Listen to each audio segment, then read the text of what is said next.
Good evening, softball fans. Welcome to Bob Van Impe Stadium in the Gordie Howe Sports Complex for night number 2 of the Super 8 Men's Four Nations Cup as we prepare for our next destination, Prince Albert, Saskatchewan, in the WBSC Men's Softball World Cup.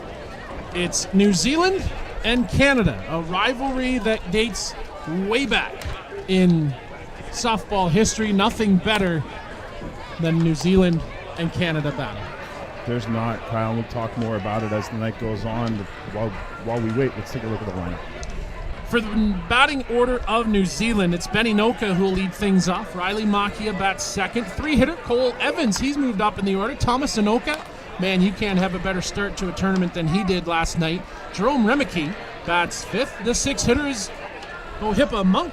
Batting 7th is Seth Gibson. Bat in the 8th spot is the starting catcher tonight, Cam Watts. And Tawny Mumu bats 9th. Defensively, for Canada, a little shake-up. It's Jordan Pomeroy in left field. Bradley Ezekiel draws into the circle tonight for Canada in center field. Nick White in right. Max Major slides over to third base here this evening. Shane Bowling gets into the lineup tonight for John Stewart. Kevin Schellenberg over at second base. Colin Walsh at first. And Mitch McKay back behind the plate. Ty Sebastian gets the start tonight for Canada on the mound. And we're just a few minutes away tonight from our first pitch. A little more veteran look to the Canadian lineup tonight as Bradley Ezekiel, Shane Boland, and Jordan Pomeroy draw in. Pomeroy, it's hard to call him a veteran yet, but he's been around for a while. Colin Walsh back at first base for the second game. And you know, you let in Kyle talking about the rivalry between these two teams, and I'm sure there's alumni of both programs watching right now. And you never want to say people hate each other, especially in a sports world, but it comes up pretty close to that line when some of these guys get going. When you cross the lines, when you're wearing your national team colors, the hatred runs deep between these two teams over the years. Benny Noka steps in. Ben been around the block since 2009 right here in Saskatoon. Mike Morrissey says, play ball on Friday night. Opens with ball 1. The rest of the umpiring crew, it's Terry Richter down at first base, Ed Otterman out at second, and Daryl Helmer working at third. Both teams with wins last night.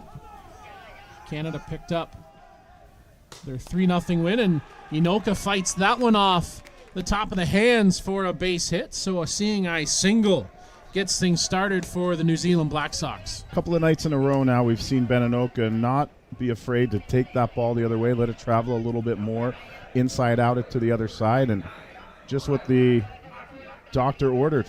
Leadoff runner is on here in the top of the first for New Zealand. And Riley Makia now steps to the plate.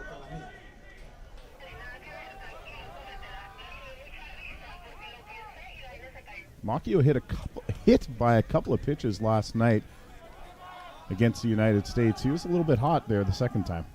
He was the game-winning run on the Thomas Inoka 2 RBI single in the bottom of the 7th inning last night against the USA. He was also involved in that play where Cole Evans almost caught him on the base paths as they came in to score right behind each other.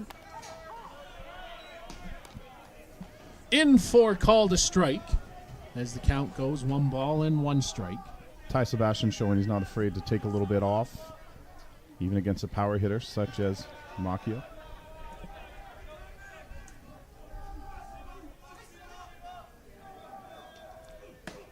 Up in the zone for ball 2. Makia down to 1 knee as that one comes in. Interesting story as we go here, Chris, will be what's the game plan for both teams. Last night, New Zealand emptied the bench, whereas Canada just made one change in the pitching circle. Yeah, Canada let the starters play all the way through against Japan. Japan did the same, and Japan did the same in their game earlier this evening in a loss to the United States. I think it's something both teams will need to consider in this one, Kyle, is that The big game between these teams is on Tuesday.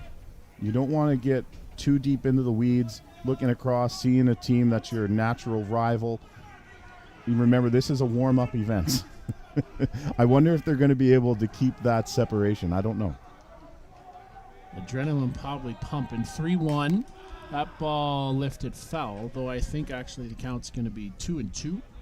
2 balls, 2 strikes. Nice little crowd starting to develop here in Saskatoon. Hopefully some of those softball teams that were playing here today have filled in, but nice crowd. Good crowd down in the left field section. On a Friday night in Saskatoon, who would have thought? 2-2. Up out of the zone, ball 3. 3 balls and 2 strike. Run it full here to Riley Macchia, one of the hottest hitters in the game right now. Moved up in the batting order tonight. Very close, Chris, to what I think we could see as the starting lineup. Probably a few little shuffles. I'd say Tuerta Bishop would be the starting catcher for New Zealand.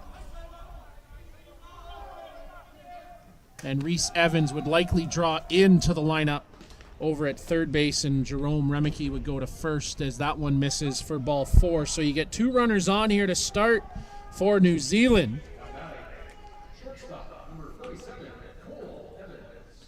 And Cole Evans, he'll come to the plate for his first time this evening. Well, Cole Evans, super dangerous. He can play the game anyway at all. This is probably one of the last guys you want to see coming up in this situation. But if you're New Zealand, this has started exactly the way you were hoping.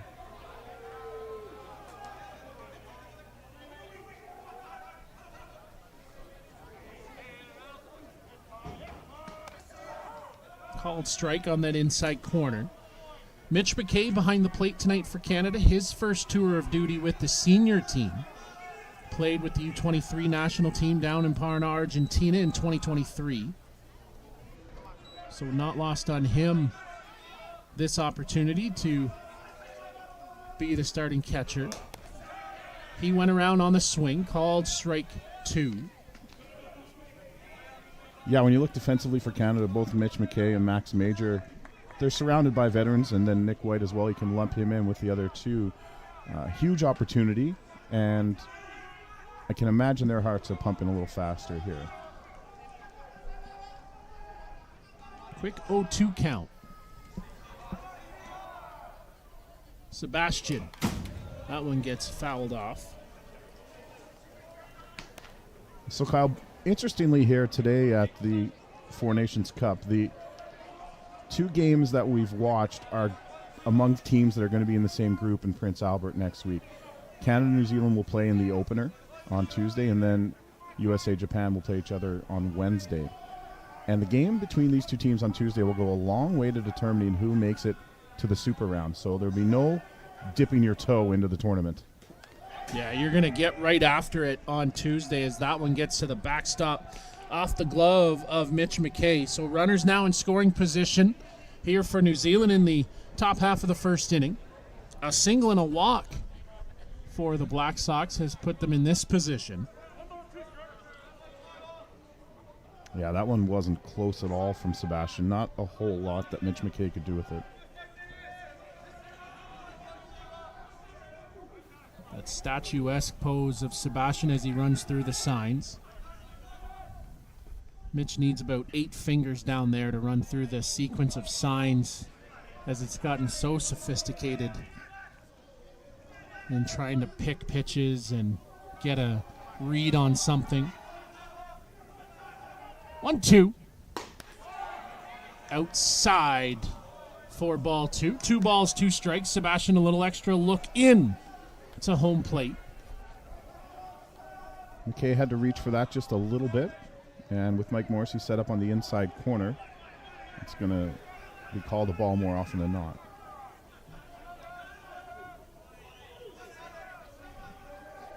Two.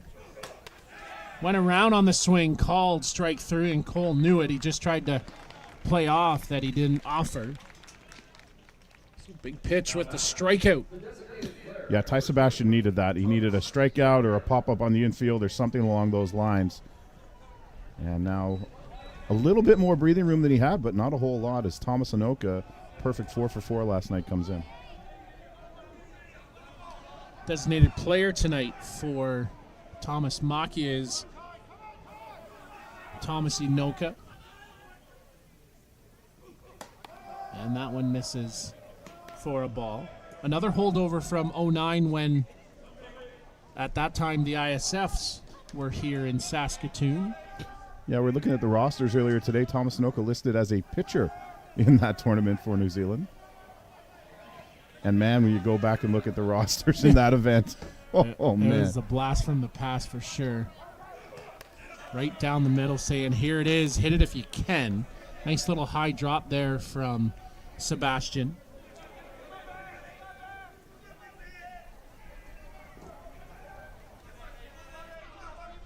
Jerome Remaki in the on-deck circle. Ever dangerous.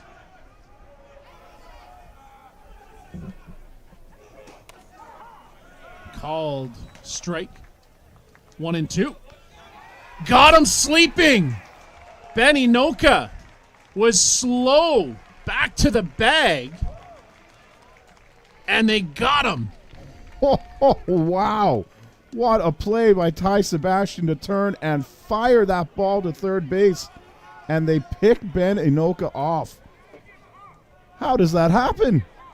What a play. It was, Sebastian was just in stride walking back to the mound, and he quick snapped it over to Max Major there, and all of a sudden you've got 2 down, wiggling your way out of this one. Still a runner in scoring position. That one misses. You don't see that every day. Very rarely do you. I mean, especially at this level. And a player of Ben Inoka's caliber.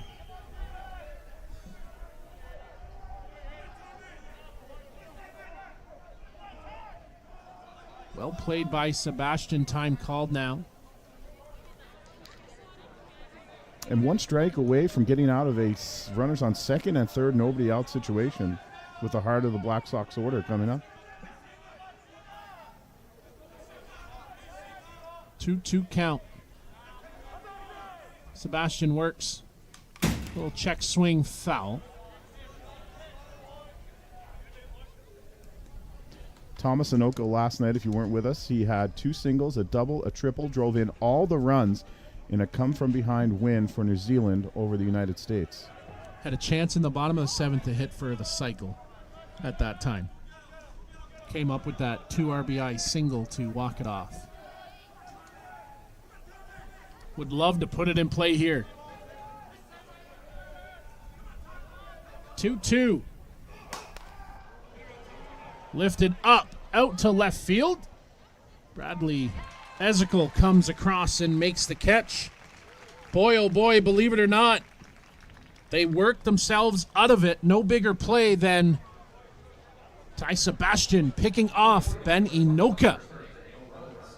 Nothing after a half. Welcome to Mont Hill Golf and Country Club. With our beautiful 27-hole golf course open to the public, we work tirelessly to ensure your time with us is second to none. Well, here you'll be able to enjoy an incredible dining experience at our very own Big Pete's Steakhouse. Play some of the best courses in the world with our state-of-the-art golf simulators. Upgrade your gear with the top brands at our pro shop, or host a stunning wedding, event, or conference inside one of our beautiful ballrooms. Learn all this and more at monthill.ca. We can't wait to see you soon.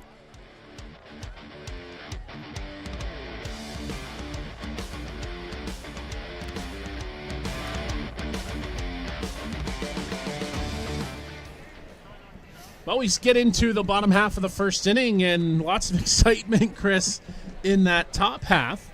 But as we look, we'll look at the lineup here for Team Canada. It's Shane Boland who will lead things off, playing out at shortstop. Bradley Ezekiel bats second. Blake Hunter bats in the 3 spot, designated player tonight. Jordan Pomeroy in the 4 hole. Colin Walsh bats 5th. Nick White in the 6 spot. Mitch McKay bats 7th. Max Major in the 8 spot, and Kevin Schellenberg rounds out the batting order. Defensively for New Zealand, it's Hohipa Monk, Benny Noka, Riley Makia left to right across in the outfield. Jerome Rymaki at third, Cole Evans, the shortstop, Tani Mumu at second. Seth Gibson is in the lineup tonight over at first base. Cam Watts behind the plate. Liam Potts gets the start tonight, hard-throwing lefty for New Zealand. And Chris, man, you look at the tide turn in that one in the first, not what you would have expected. No, it's not what I would have expected, but if you're Canada, you've got to be thrilled. New Zealand a little bit disappointed, but I tell you what you weren't disappointed with. That was Liam Potts in relief last night. A couple of real nice innings from a young man who is just about 6 weeks shy of his 22nd birthday. Opens for ball one. Kyle, you and I were reminiscing last night about a time when Shane Boland was just a youngster coming onto the international level, now just the mainstay shortstop for Team Canada. First time seeing him was up in Whitehorse as a young 16-year-old. I'll do you one better. That same year, he came and joined our senior men's team in the once vaunted St. John's Senior Men's FastPitch League. He's one of the best players we had. Jason Hill was on that team, so that's and Steve Mullally. That goes for ball three, 3-0. Ryan Boland was our catcher. We had a pretty good squad that year. Yeah, that's not too bad. That's all right. I didn't see a lot of innings. No? No, just on the weekends when the guys were at the ISC events. You're the glue guy. I might have worked for the sponsor.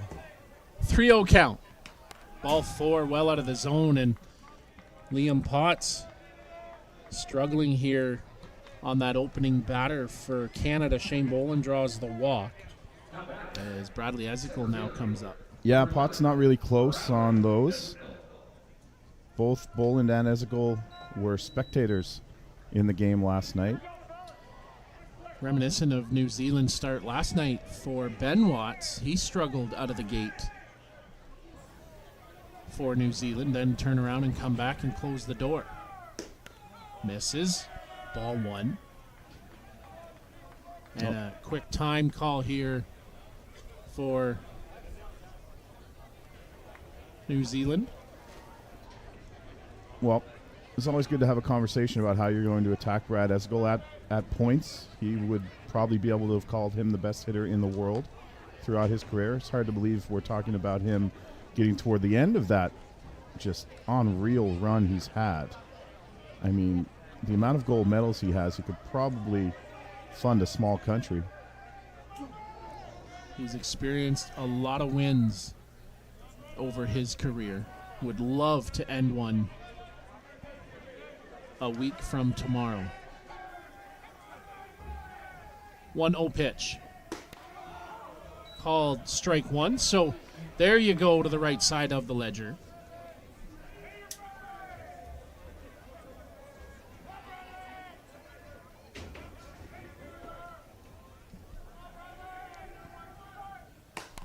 Bradley sends that one up and out. Mumu giving chase. He'll give way to Benny Noka in center, and Ben will settle under it for the catch. It's been very windy if people are just joining us for the first time here in Saskatoon, but actually right now the winds are probably the calmest they've been over the first 2 days of the tournament. Yeah, absolutely. The flags in center at the baseball diamond in the yonder definitely are not briskly blowing as Blake Hunter comes up.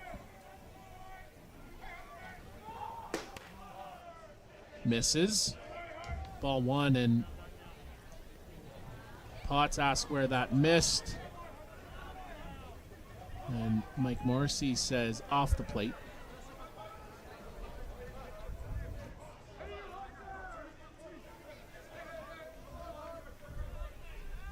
One-0. There's a good off-speed pitch, Chris, that falls off the table as it comes in. It's good composure from Potts after a call that he didn't have go his way to then come back with a changeup and Hunter way out in front.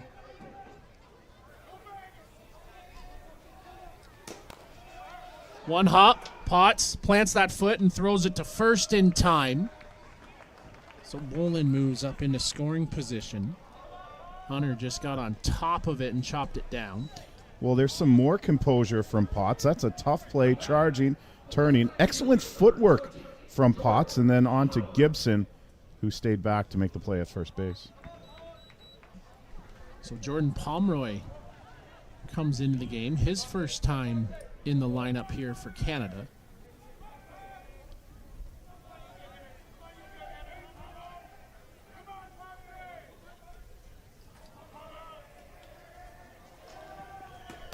Spins that one outside for ball one.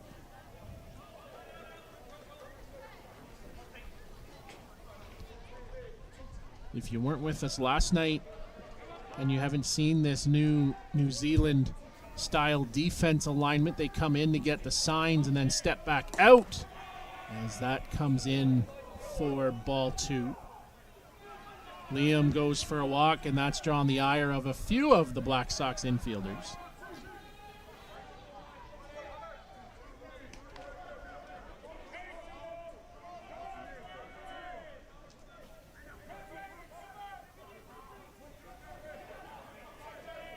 Two-0 count.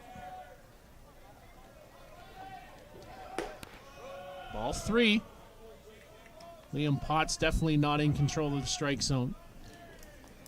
He's been close. He's certainly been close, and I don't know. I think it's very rare when you openly question the umpire, does your strike zone get any bigger? 3-0. Rise ball misses ball four. So Pomeroy draws the two-out walk. Brings Colin Walsh up to the plate.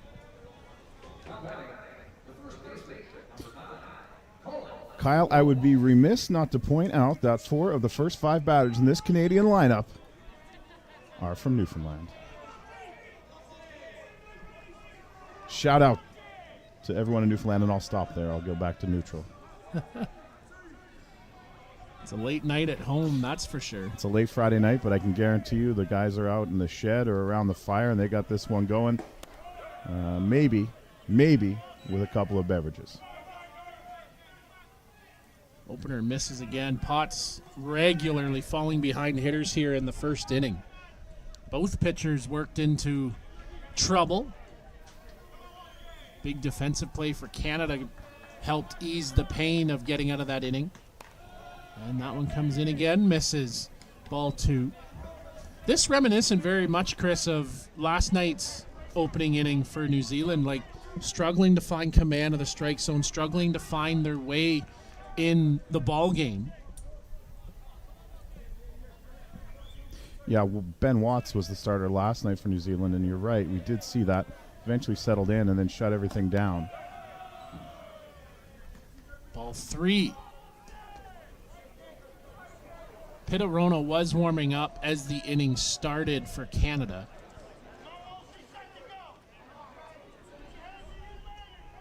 He would be next in the sequence of pitching appearances if they're staying true to the rotation that we saw last night. Liam misses outside and turns his back and goes for a walk. Little drop of the glove from Cameron Watts there. And I think, Chris, you have to see a visit to the mound here from someone on the Black Sox staff, but... Well, Chubb Tangaroa, the pitching coach, is 1 foot out of the dugout, but to me, he doesn't look like he's about to go anywhere. No, he's been there the entire inning just observing. So the base is loaded now for Nick White, another one of these young up-and-comers.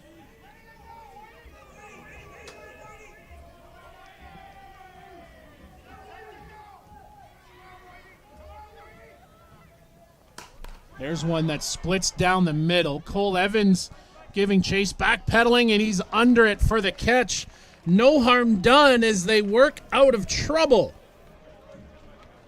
3 walks get left on base. How rare do you see that one, Chris Abbott, in a softball game? The top of the first and the bottom of the first in this game, that's just got New Zealand-Canada matchup written all over it. Stuff you don't see every day.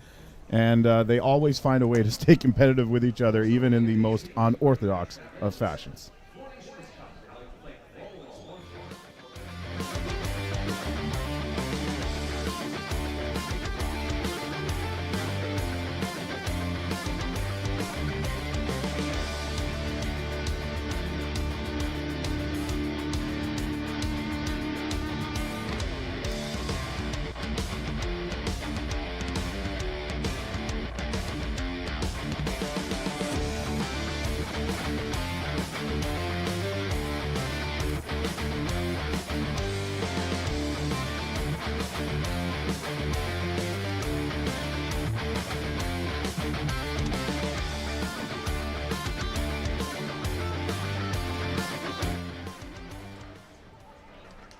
Probably one of the more eventful innings we've seen in a long time, with no score to report after the first of Canada-New Zealand on a Friday night in Saskatoon. Welcome to the broadcast, Kyle Smith and Chris Abbott with you here on Softball Premier TV at the Super 8 International Men's Four Nations Cup, proudly presented by Super 8 Hotel by Wyndham on Circle Drive here in Saskatoon. We've had a great stay at the Super 8 here this week.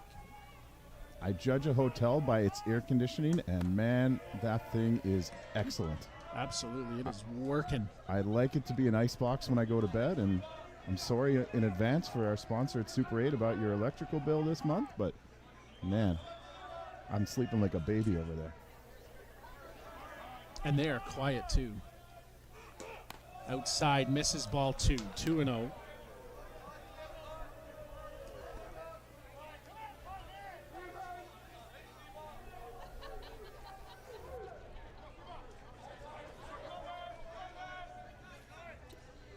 Both pitchers struggled with command in that first inning. Rymaki gets it, flips it. Goodbye, home run for Jerome Rymaki. Takes that Ty Sebastian offering and makes it 1-0 for the Black Sox. No doubt about that one, and when you hit a ball as well as Jerome Rymaki just did, you can flip your bat wherever you like.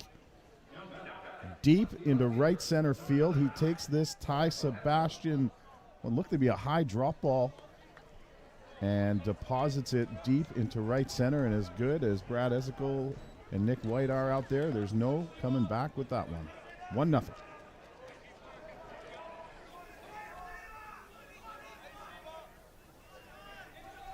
So all of that work in the first by these teams got nothing, and it takes one batter here in the second, and it's 1-0 for the Black Sox now as Hohipa Monk steps to the plate here for the Black Sox. He gets the start tonight after a pinch hit appearance in last night's game. And a hefty cut there by Monk. Got a piece of it, but couldn't square it up.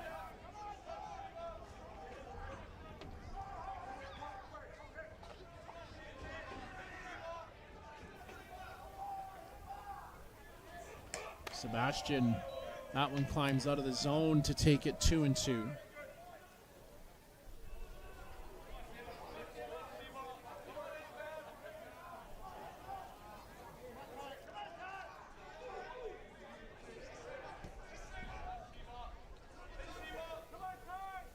Tied. Nice pitch twirling away from the right-handed hitting Monk for the strikeout. Well, that's a good response from Ty Sebastian. Sorry, Kyle, as he gives up a long home run, but instead of dwelling on it, comes back, strikes out the next batter. Now Seth Gibson at the plate. Yeah, big response from Ty. And that ball lifted straight up. Mitch McKay giving chase, and it will get out of play. Falling right on our heads here as we're sitting underneath the bleachers.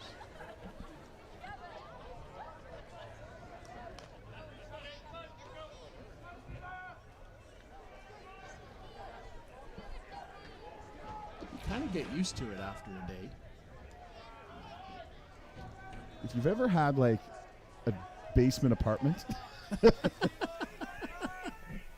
it's kind of what it's like when the neighbors are having a dance party upstairs. That's what we're dealing with here.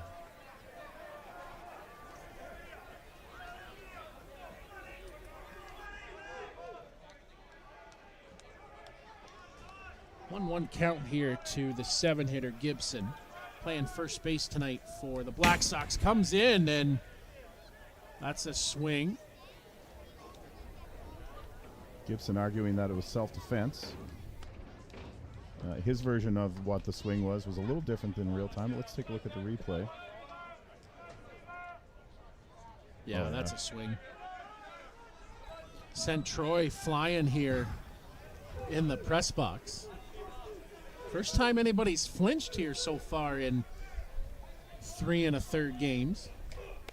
one gets past McKay. Can't all be like you, Kyle. Home plate ladies here sitting next to me.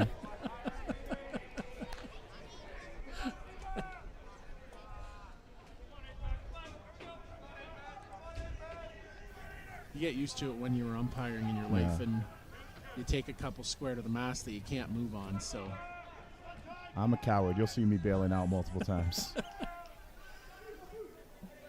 2 balls, 2 strikes. Nice rise ball called, strike 3. Gibson caught looking at it. 2 back-to-back strikeouts here for Sebastian, 3rd on the night.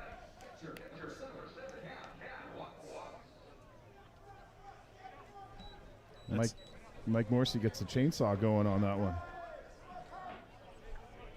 Just a quick story.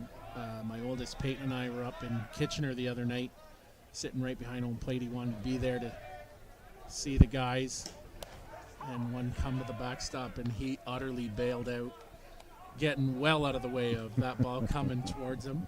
I just chuckled as he gathered himself back up off the ground. 0-1. There's the awkward little slingshot delivery from Sebastian that you'll see every now and then as it gets in for a strike. It's Cam Watts at the plate here, batting in the 8th spot.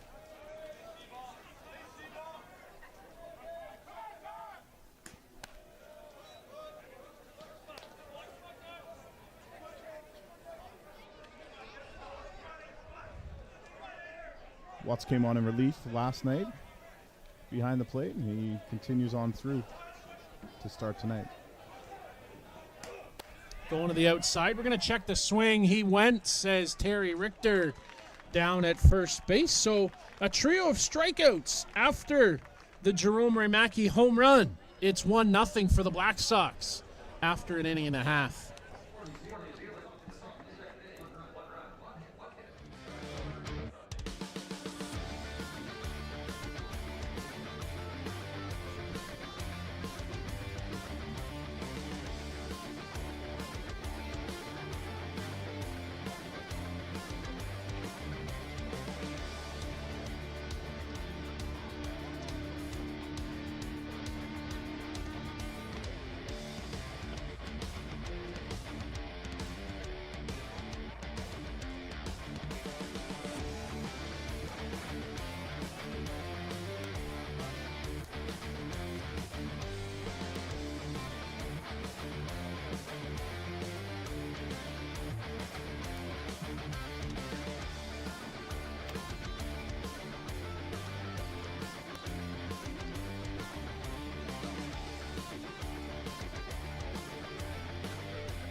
Half-board.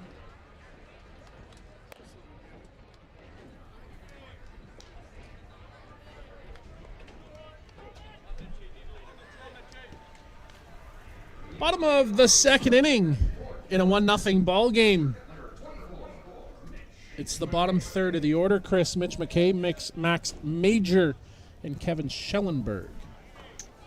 Yeah, and this will be the first swing McKay has had as he was relegated to catching some warm-up pitches last night. Max Major had a single and gets back in the lineup. McKay from Tavistock. Just up the road from my hometown. I was going to say, a long way from here. One of, by my count, 3 guys from Ontario on the roster for Canada. Straight up on the bunt attempt. Watts went left when the ball went right. Somebody's got to give him a hand on that one. Yeah, Watts lost that one right off the bat. Guys usually start yelling up. Well, up can be a whole lot of different places. Well, you look up and it's for sure up, but you got to tell them right outside for ball 1.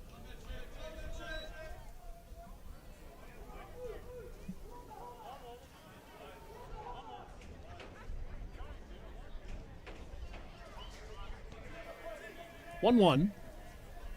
Potts trying to right his ship. That ball gets out into right field as Mitch McKay collects his first base knock of the week. Well, McKay making his debut with the senior men's team. He played in the junior U23 side in 2023, going 5 for 17. Kyle, in Mexico, you were there. And he gets his first hit here for the senior men's side. Actually, U23 was in Parna, Argentina. I was in my basement. I was there. Yeah. I was in my basement calling that game. I got that mixed up with the U18s. Yes. Yeah. There was a lot of U going on as that ball gets fouled off. It was back-to-back trips, back-to-back events, U18s, or U23s in the spring, and then in the fall went down to Hermosillo for the U18s. But yeah, McKay was on that U23 squad, was a leader and caught most innings behind the plate for Canada that week. Just below the knees, and Potts still can't believe. Yeah, Potts feels like he's getting squeezed out there. He's around the plate.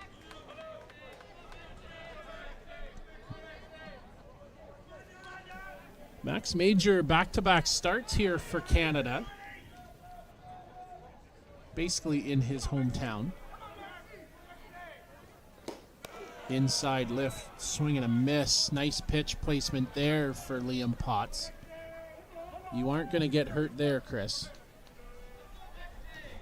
No, that's where you want to be. Major, yeah, he started last night. He's from Delisle, not too far, about 33 minutes from here. So, yeah, probably one of those things where people from Delisle will tell you they're definitely not from Saskatoon. Little flip and on to first to get Major. Nice play by Tane Mumu. So Major's not able to get the bunt down that he was trying to show earlier, but he gets the job done, making sure to hit this to the right side of the infield. Only play for Mumu is to get the out at first, and they'll move McKay into scoring position. And you go from young to aged. Yeah, to not so young. Here in Kevin Schellenberg. Kevin Schellenberg will have the dubious distinction of being the oldest player at the WBSC World Cup. He did play on the Canadian team right here on this field in 2009. I think he'll gladly take that dubious distinction to be back on the national team at 44. Well, and if you know Kevin, I mean, he doesn't look a day over 23.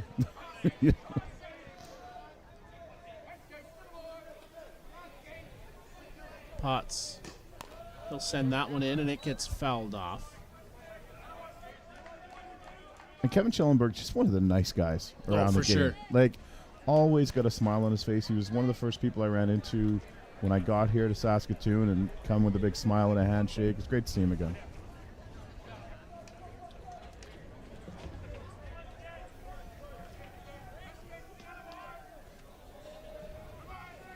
It's a 1-1 count here. Mitch McKay out at second. Swing and a miss. Gets away. Quickly rebounds. Under the tag as he was late. Raimaki is waiting for time to be called. Head first there is McKay.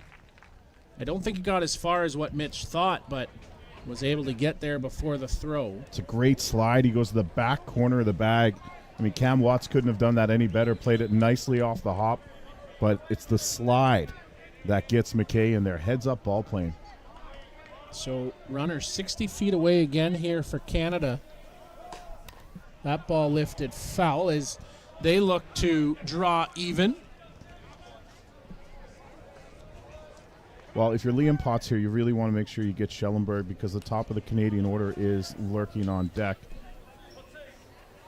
Shane Boland is chomping at the bit to get an opportunity here with a runner in scoring position.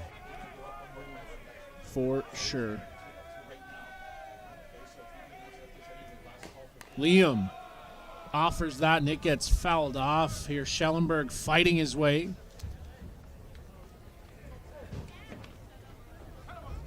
Big spot here for Canada, trying to draw even after that Raimaki home run. Kevin will take a minute and step out, collect his thoughts. I think that's the second ball he's fouled off himself in this at bat. 2-2 pitch. Off speed, called strike 3. Schellenberg for sure thought something else was coming. You saw him get buckled. 2 down. Yeah, Liam Potts with the poise of a veteran here, going to the changeup with 2 strikes on Schellenberg, who had been all over the drop ball. And bends his knees right there. Strike 3 called. And while we were watching that replay, Kyle, it looks like Schellenberg takes over to run at third for the catcher McKay.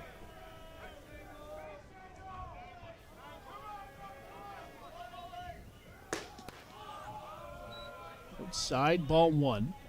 So the trend continues for Potts falling behind these Canadian hitters. Boland desperately wants to drive in that run at third. Nice block by Watts to keep that one at his feet and in front. Both New Zealand catchers move well behind the plate, square themselves to the ball, and keep that ball from reaching the backstop. I've yet to see someone play for the Black Sox who wasn't almost perfect fundamentally, frankly, Kyle. Boland just gets in front of that one, yanks it foul. Potts has been topping out at about 71 miles an hour. The changeup clicking in at 60. So a nice 11-mile-an-hour change to the hard stuff. Well, that didn't fool Shane Boland at all. He just yanked it a million feet foul. That rise ball misses. 3-1.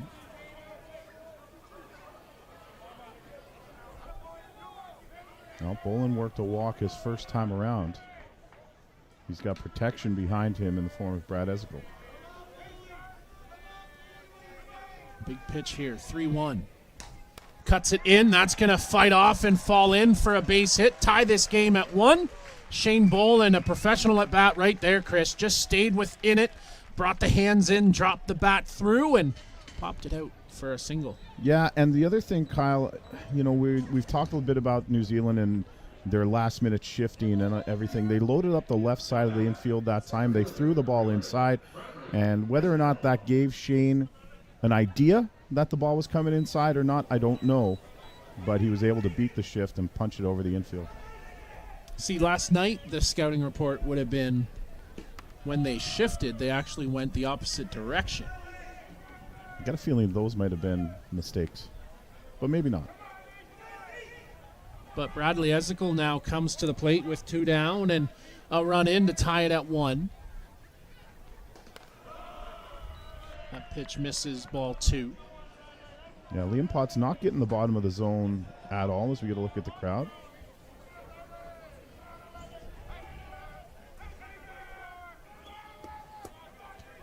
Oh, inside, called strike 1. Bradley looks inward and in disbelief. The look in Bradley's eyes there was like, you got to be kidding me, bye. I'll let you away with that one. That's a bad buy on you. That's crazy.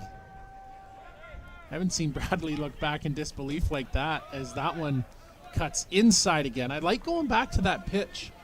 It's a hard one to hit. And if you got the call the first time, why not go back in there? It's 3-1. See Boland in motion here. Off speed.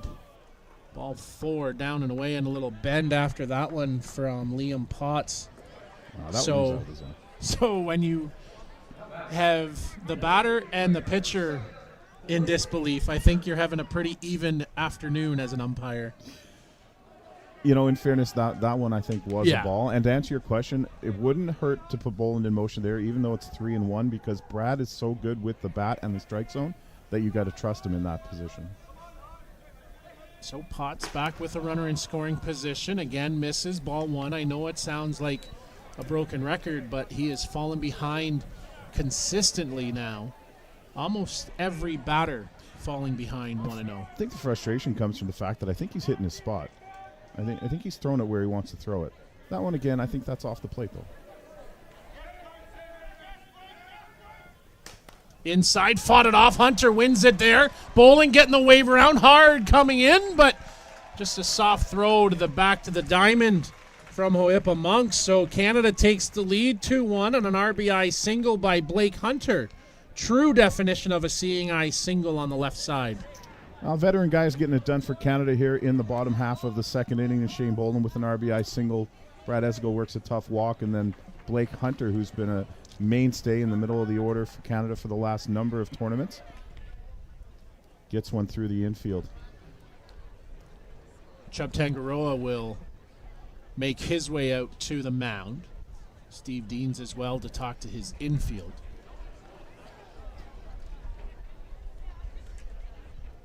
So Kyle, I said off the top that there may be some former national team members of both sides watching, and you know we've got a lot of viewership if you look at the stream here right now on Softball Premier TV. But we did hear from Jason Hill, former member of the Canadian Senior Men's National Team. It is 12:30 a.m. in St. John's. He said he was going to go to bed, but his wife Marcia said, we're staying up to watch the guys. I'm sure that's how that conversation went. Hey, listen, I'm just just relaying the information. Marcia's a fan. She is. Probably the kids are the one that wanted to stay up and watch. Well, if I know Jason, it's killing Jason that, you know, these days are now behind him. I don't know if he has the stomach to watch anymore. But he's coaching the kids. Jason will be coaching at the Canada Games. Yeah, he's part of the Newfoundland coaching staff for the Canada Games this summer. Big treat for them playing in the home province. And that's one of the reasons. He had talked about coming out here to take it in, but they're right in their final preparations. Chubb Tangaroa is using this opportunity, Kyle, to bend the ear, to let Mike Morrissey know that he disagrees with the strike zone. Chubb, a very mild-mannered. That's the right way to do it. For sure. And you know, like this veteran crew, they're going to give you the time of day to vent those concerns.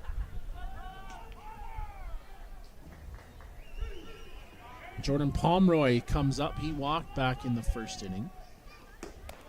Called a strike. There's one that catches the plate for strike one.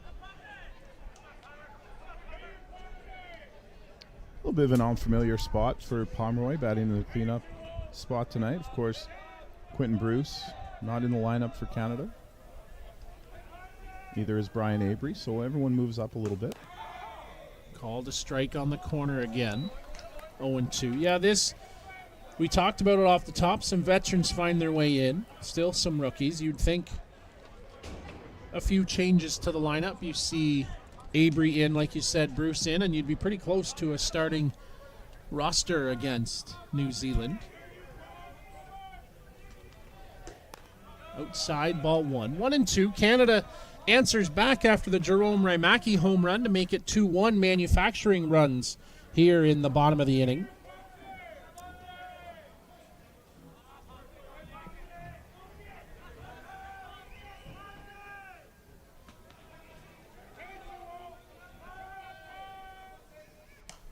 Nice rise ball in on the hands, gets fouled off. Jerome Harituku from New Zealand checking in, sending along. He's enjoying the stream at a mid-afternoon there in New Zealand. 3:04 down in New Zealand. He misses being here for sure. Jerome, part of a few national team tours.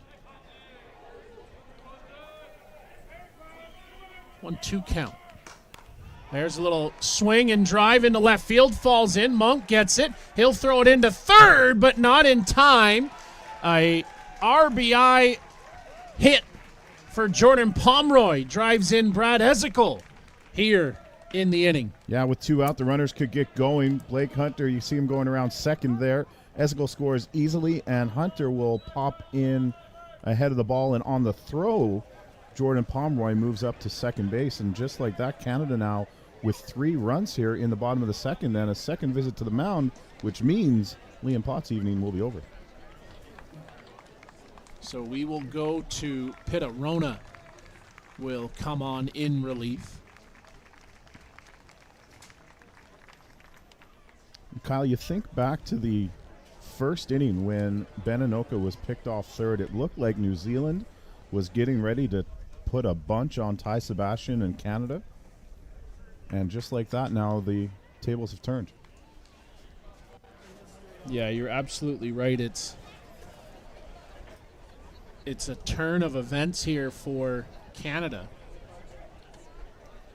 as they knock Potts out of the ball game.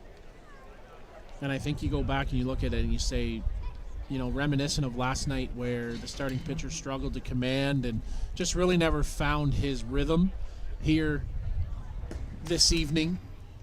I mean, worked out of trouble in the first, and then here in the second has not been able to avoid that same fate.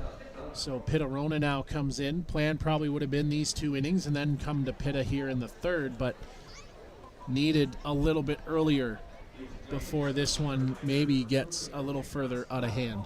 Yeah, and it's, you can't say that the Canadians were, pounding the ball around the field on Liam Potts.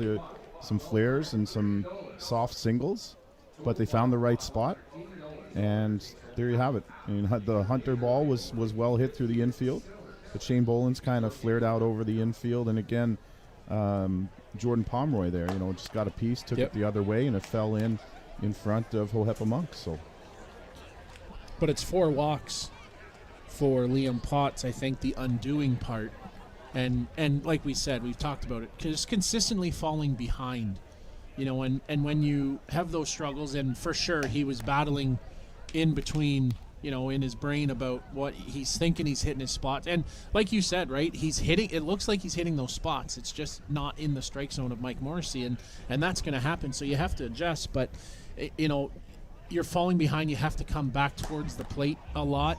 And when you do that, you're leaving the ball there. Again, like you said, Canada's not smoking the ball, but they're putting the ball in play and they're finding holes. Oh, absolutely. And the 8th batter of the inning is going to step in for Canada with a couple of more runners out there. So it's not an easy position for Pitta Rona to walk into. No, not at all. Comes in with 2 runners in scoring position and Colin Walsh at the plate.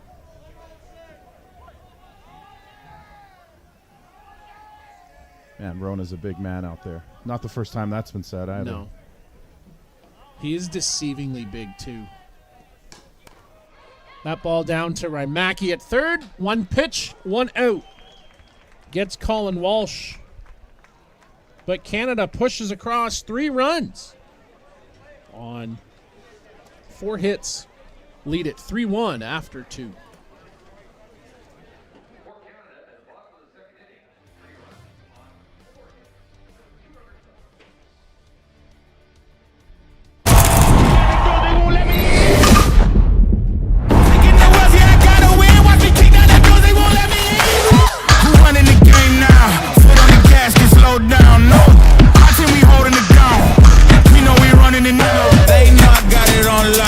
Against me, that's a long shot. Cause the kind of wins all around the clock. Never doubt me, boy, don't watch the game change. Watch the game change. Watch the game change. Watch the game change. Yeah.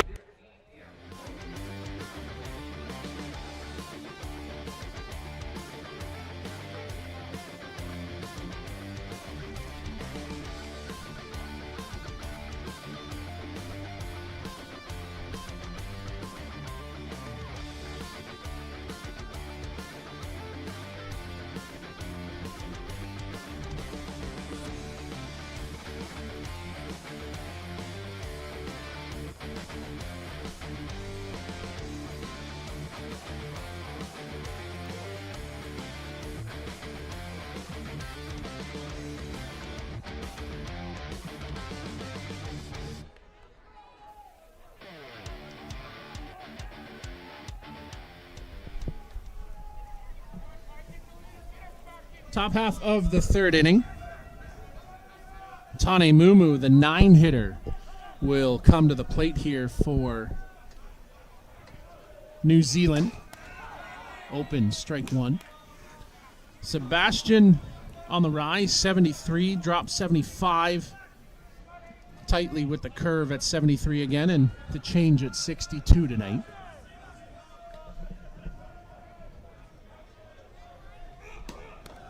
Ball in the dirt. He'd like a hold inning here. Well, curious to see how Sebastian reacts. He just spent a long time in on the bench. He had a pretty good second inning, outside of the home run, of course. But is he going to be loose as we get going here? That one straight back, fouled 1 and 2. And, it's easy to stay loose last night. Tonight, being a little bit cooler and damp in the stadium, might be a little bit tougher.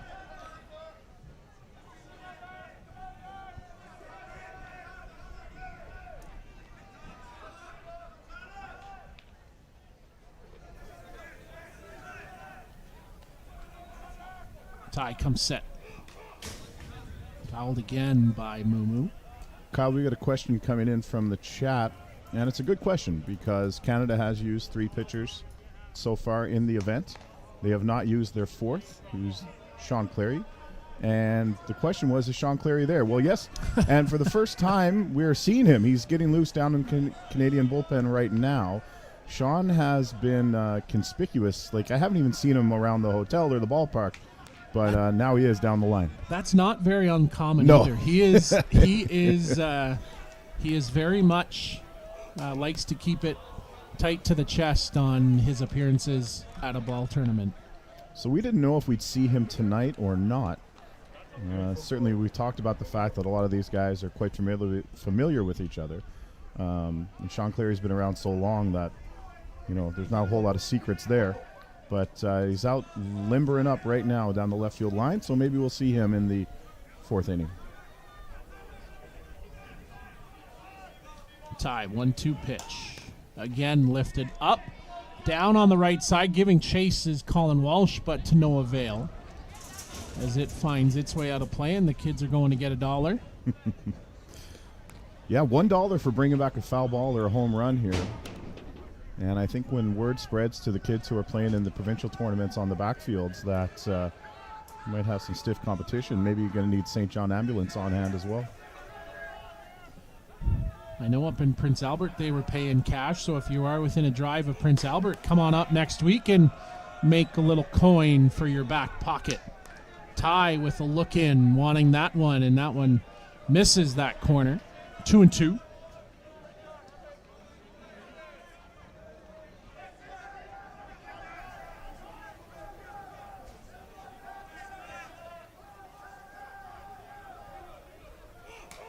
Fouled again. What a battle here between Mumu and Sebastian.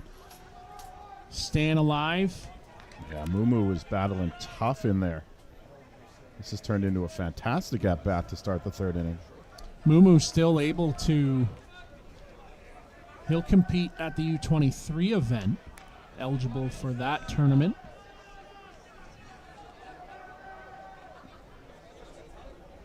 He doesn't turn 22 until late October. In, called, strike 3, looking. So Sebastian wins the battle. That's 4 strikeouts in a row, Chris. For Ty Sebastian. Low rise right at the knees, and Sebastian wins this version, and his prize is back to the top of the order for Ben Anoka. 5 strikeouts on the night for Ty Sebastian. Now Ben Anoka 1 for 1 in a single. Misses, ball 1.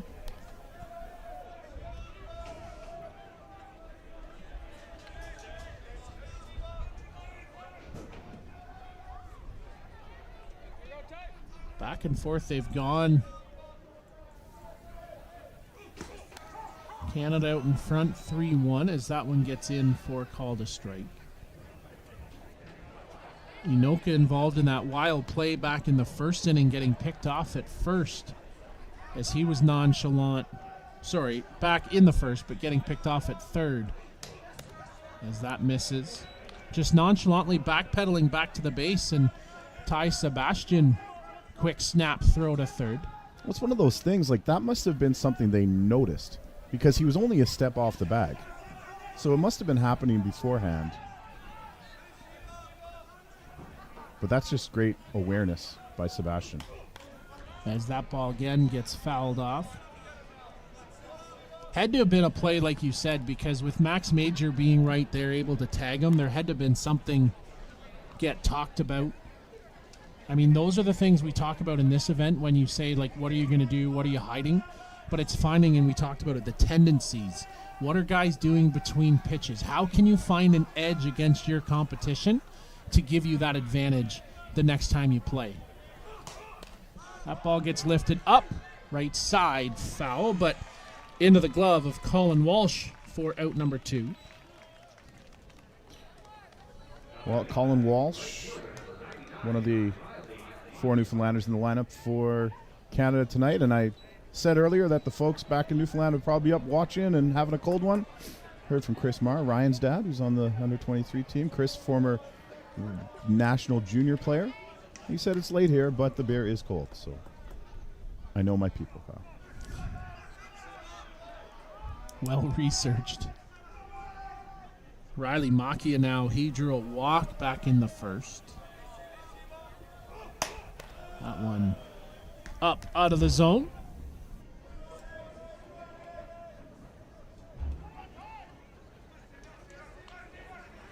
And I guess it'd be winter time in New Zealand, so beer's probably cold there right now too.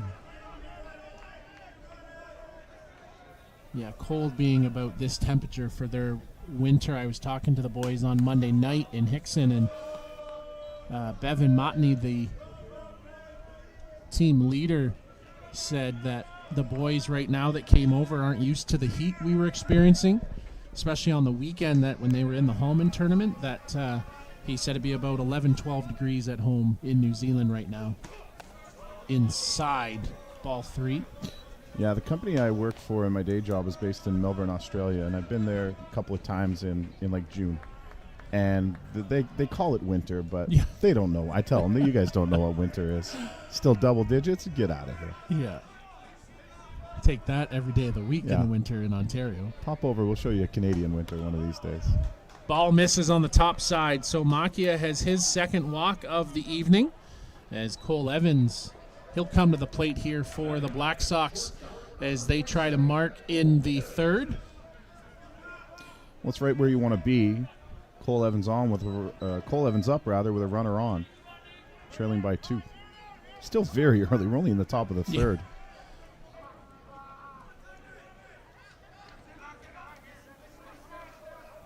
A ways to go in this one. Check swing foul. But it's just one of those things, Kyle. When these two teams get together, like it's very rarely a 1-0 pitcher's duel that's over in an hour and 40 minutes. It just doesn't happen. There's always plenty of posturing, plenty of wild things. We've already seen a couple of them tonight, and here we are. Well, go back to 2017 in Whitehorse, playing in a monsoon-type weather, and New Zealand came storming back to win that event. I believe you and I were both on the call for that one. That one I was not. I was actually out in the stands for that one. And it must have been with one of our other great broadcast partners. I was having a cold water that day. There's lots of water around that day. There was. New Zealand with what was the final score of that? Like 10-9? 10-8, 10-9. Swing and a miss. Can't get to the rise from Sebastian, 1 and 2. And very reminiscent. It was a big lead for Canada that evaporated in the blink of an eye in that one, with New Zealand winning that game and then propelling themselves to the top of the mountain in the WBSC world title. But the last championship they won. Argentina winning in 2019 in Prague. Australia winning 22 in New Zealand.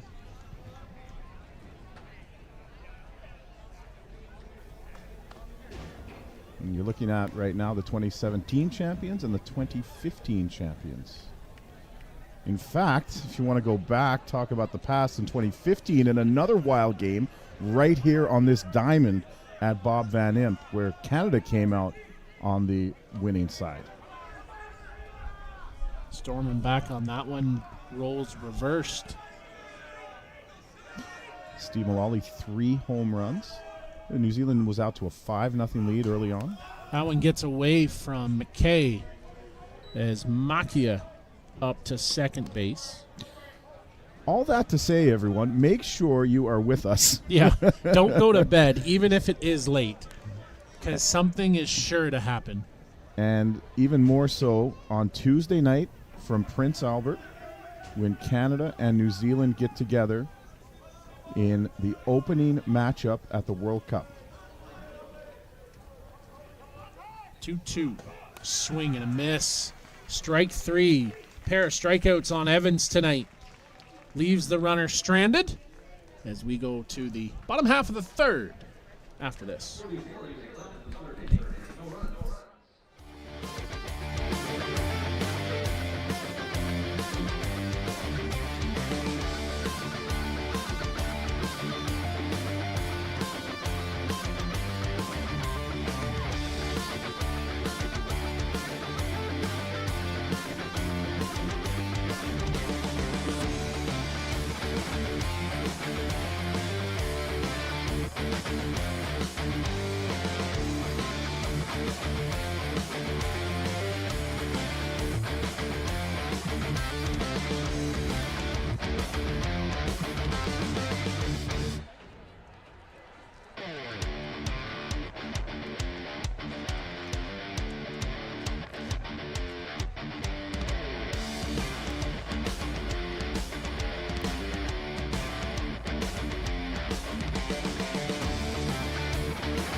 Bottom half of the third inning. Nick White, Mitch McKay, Max Major due to the plate. Misses for ball one. Pitta came on in relief for Liam Potts and retired Colin Walsh promptly.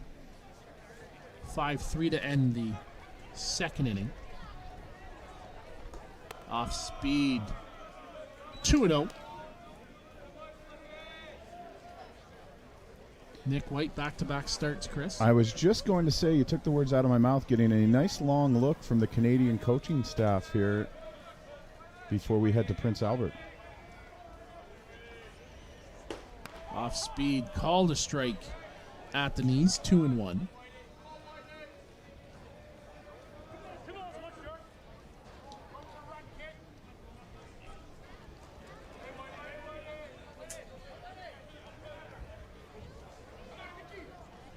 Rona comes with it. Outside, ball three. 3-1. You can see down in the left field line now, Sean Cleary no longer warming for Canada, and I don't know that he had got up to game readiness up there last inning. And being the third, I don't, you kind of wonder what would be the strategy if it's 3 or 4 tonight for Sebastian. Last night, Devin McCullough went 5, but it may have been because he was rolling. Yeah, I believe I heard after it was about a 4-inning plan and then gave him the extra one with the perfect game going. Yeah, McCullough was dicing last night. Payoff pitch, 3-2. Inside, ball 4.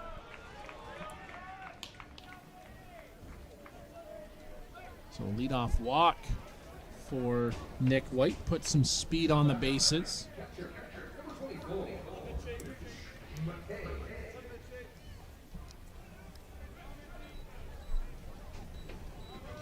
McKay finds himself in a big spot again here for the second time. He had a leadoff single, came around to score last inning. Now with the runner on, chance for the young guys to make some noise for Canada.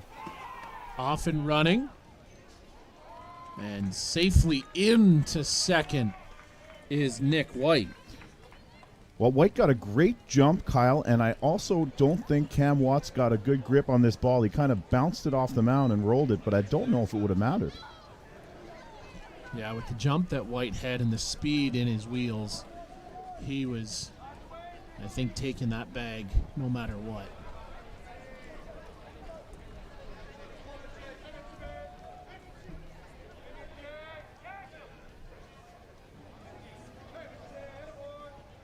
Trying to bunt one down. That goes foul. Canada did all their damage with 2 out in the second inning.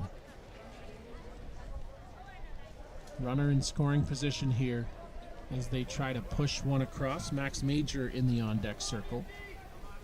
Ben Watts getting loose for the Black Sox. Turns the bunt again. Takes for a strike. 1-2.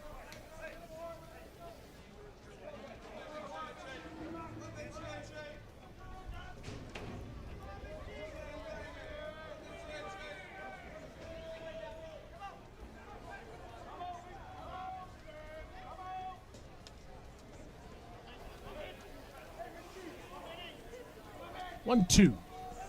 Off speed, off the end of the bat. Evans picks and fires.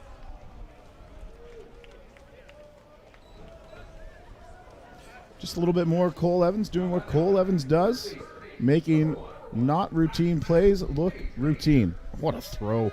Oh, my God. From the sidearm, just a bullet. And no wasted motion after he got the ball either. He's got that, sometimes you see these shortstops come along who are tall and rangy, and he's one of them. Like, he's got a, to use a baseball equivalent, like a Troy Tulowitzki look to him out there. And he can get to anything. And like I said, he makes non-routine plays look routine, and that's all you can ask for out there. That's more than you can ask for.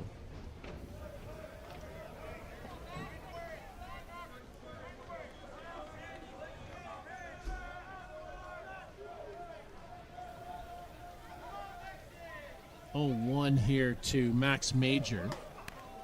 That one outside. Major grounded out.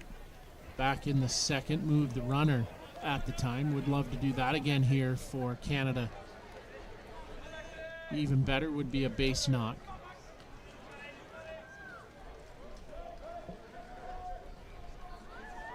Rona. Come set. Off speed, called a strike. 1-2.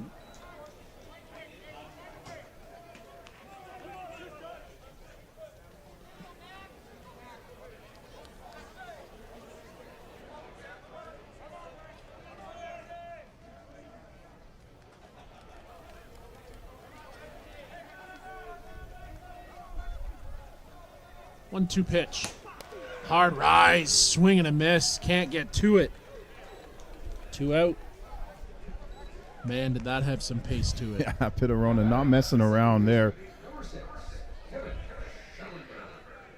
And that shot up late as well.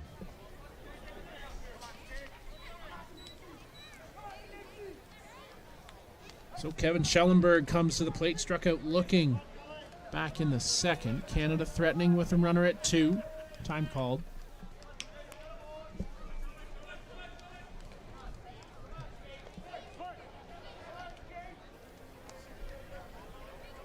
Plenty of folks watching back home in New Zealand tonight as well, Kyle.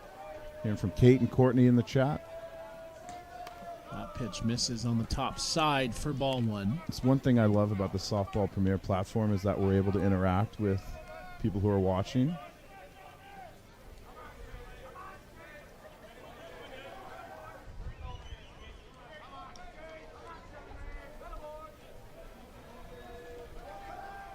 Rona with the pitch, off speed. That one gets away from him.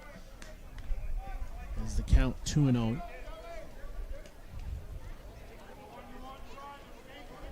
Cycle the sign, says Cameron Watts.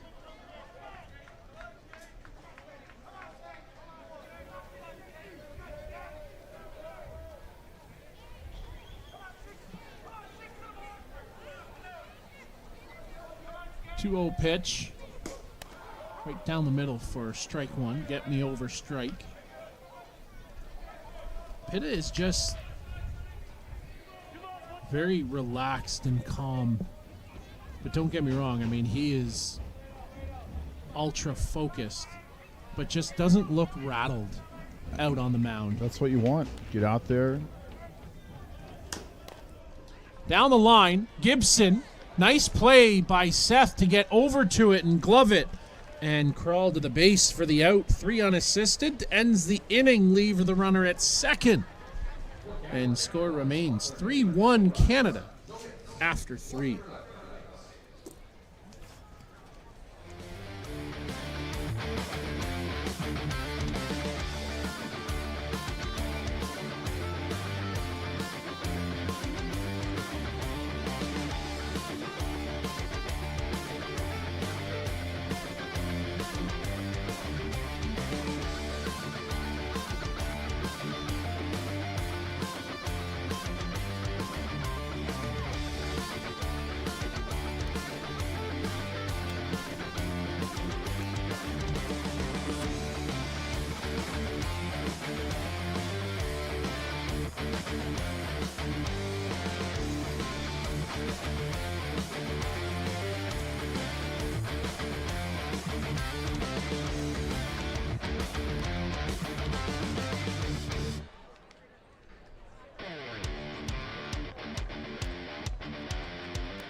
Top half of the 4th inning.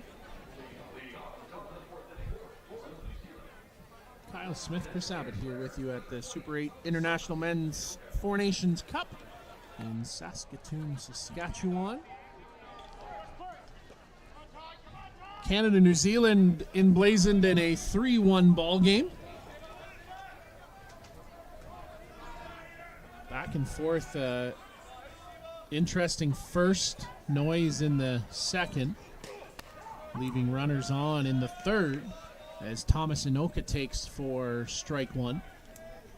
And Kyle, I know this tournament is just the appetizer for the main course that's coming in Prince Albert, but in the ball we've seen the last couple of days, I mean, I'm just so excited about the World Cup. I mean, it has the potential to be the single best men's international fast pitch tournament ever played. I mean, there's no gimmies. There's no 32nd ranked team in the world because of the new format. It's really going to be something to watch. And if you're a team or a fan of the teams, I mean, it's got to be nerve-wracking. There's no margin for error. Zero.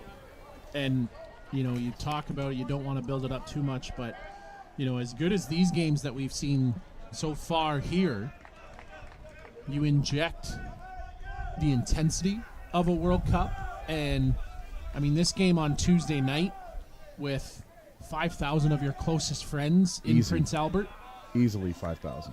And the thing about Prince Albert is, as that ball flared to Walsh for the out, but the thing about Prince Albert we found last year, Chris, was even when Canada wasn't playing, the fans still came to the park. Mm-hmm. Like, you had 200 people in the park at all times watching the ball game. Like, just and appreciative of the good plays, and, you know, not just when Canada was playing, but throughout the whole event. Talking to people there, they had taken holidays for the week, bought a package, and they were there from first game to last game. Listen, part of me wishes I was one of those fans. It's going to be 4 games per day, all on one diamond. You're not going to miss any action. You can be sure that the Great Western Brewing Company Beer Garden is going to be bumping. Outside ball one. And, you know, we were talking about it yesterday at lunch about things that they have planned. There's lots of activities going on at the park in Prince Albert. A sound stage every night with a musical act. There's a fan-friendly family zone with bouncy castles and all sorts of stuff. So, you know, they're making it an event, right? Yes, the ball is the main focus, but there's going to be things going on around the park, which is going to add to the atmosphere in Prince Albert next week. Yeah, I would say if you're at home and you're thinking about, well, maybe we should make a last-minute booking and go, I'd highly recommend it. Still some ticket packages left. I know I saw a post about it earlier today. But you're right. And back in 2018 when they hosted the Worlds at the under-18 level, even when Canada and the U.S. played, or Canada and New Zealand played. Back to the mound. Sebastian out and with it. When Canada and New Zealand played, I believe that was opening night, and there was at least 5,000 people in the park. It was unbelievable there. Seth Gibson played in that game, actually. I'm trying to think if anybody in this roster would have been there in 18. On the Canadian roster, Yeah. I don't believe so. The only one that might have been is Mitch McKay. But I don't think he was on that roster. No, I don't. I'd have. That's I a have number to of go years back ago, and and he's check. just out of U23, so. Yeah.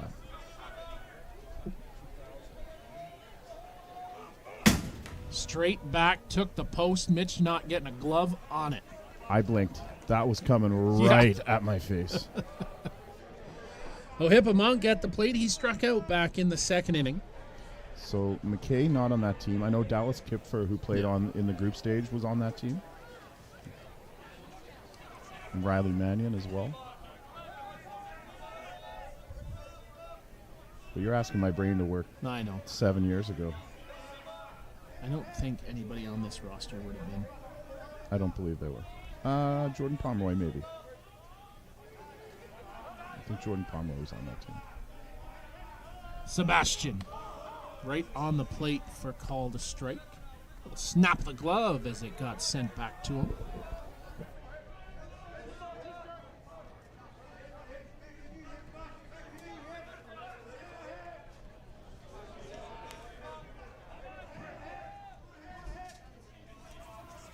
One. Swing and a miss. Down on strikes to end the inning. Up and down New Zealand goes into the home half of the fourth.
Top half of the fourth, Shane Boland will lead things off.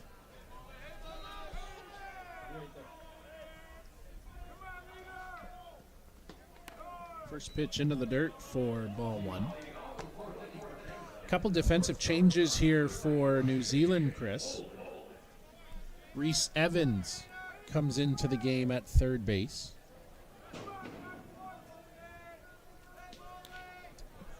Tikarika Cooper Nicola has checked into the game in left field. As well at second base, it's Dante Makia Marakatea who checks in.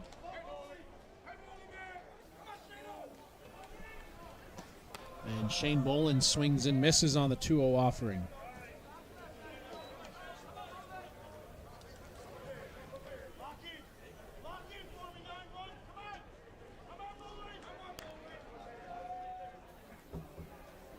I think those are all the changes. No position changes. They're all straight change. subs. That one into the dirt for ball three. Sean Cleary now throwing at about 90% down the left field line as Ben Watts is throwing one more time down the right field line for New Zealand. Here comes a shift. Boland. High, misses, ball 4. So Shane draws his second walk here of the night. Yeah, Boland's reached base all 3 times. 3 times in 4 innings.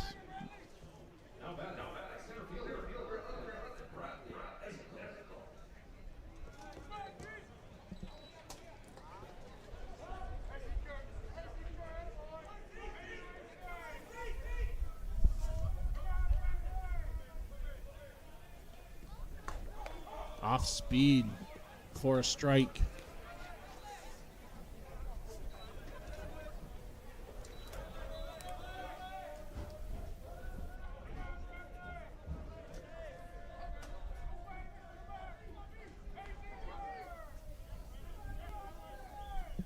Off speed again, misses, 1-1.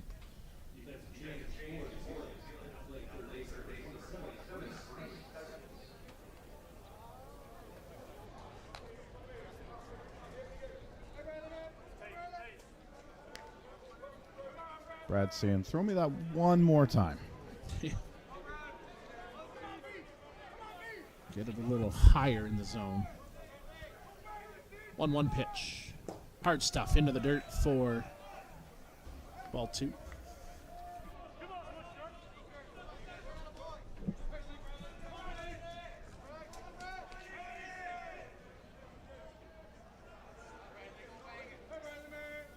I want to say hello to Amanda and Brad Rona watching in down in New Zealand as that one in for strike 2. New Zealand softball royalty, hello, good afternoon.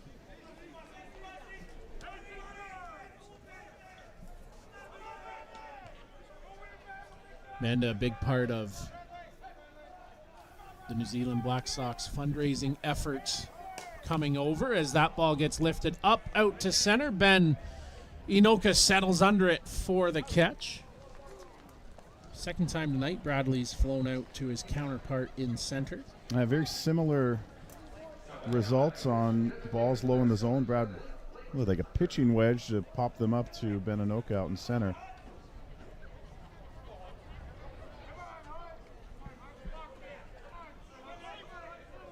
Blake Hunter now comes to the plate here. He's 1 for 2 with an RBI single. Pitta works that one straight back, not missing by much.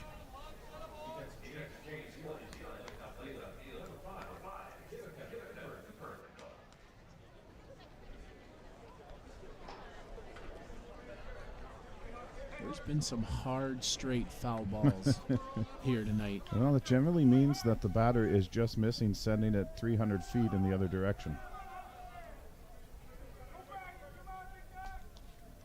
0-1. Boland with the hard bluff over at first base. And what else I find interesting there is Boland. I thought he was sizing up the outfield as well. You can't see it on the screen, but he was just having a laugh actually with Riley Mackey out in right field.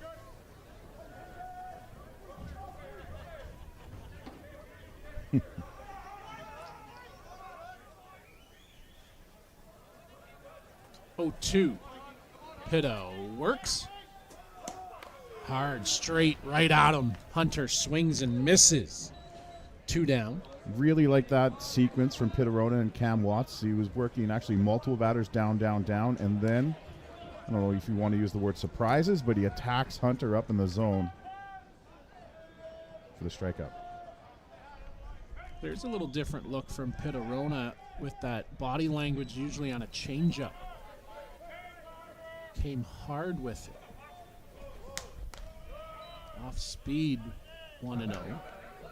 So there's an adjustment from a pitcher throwing the hitters off.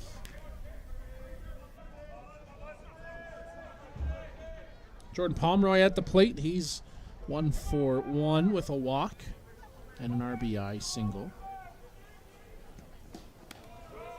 Into the dirt, ball 2. Haven't seen as much base running or trying to steal from Canada tonight as we did last night in the ball game. Yeah, I'm thinking you just want to get through these games. You don't want to force too much. And it's like I talked about off the top. In for call to strike. Somebody got caught there with Shane's hard bluff off the bag. He's got a wry big smile on his face.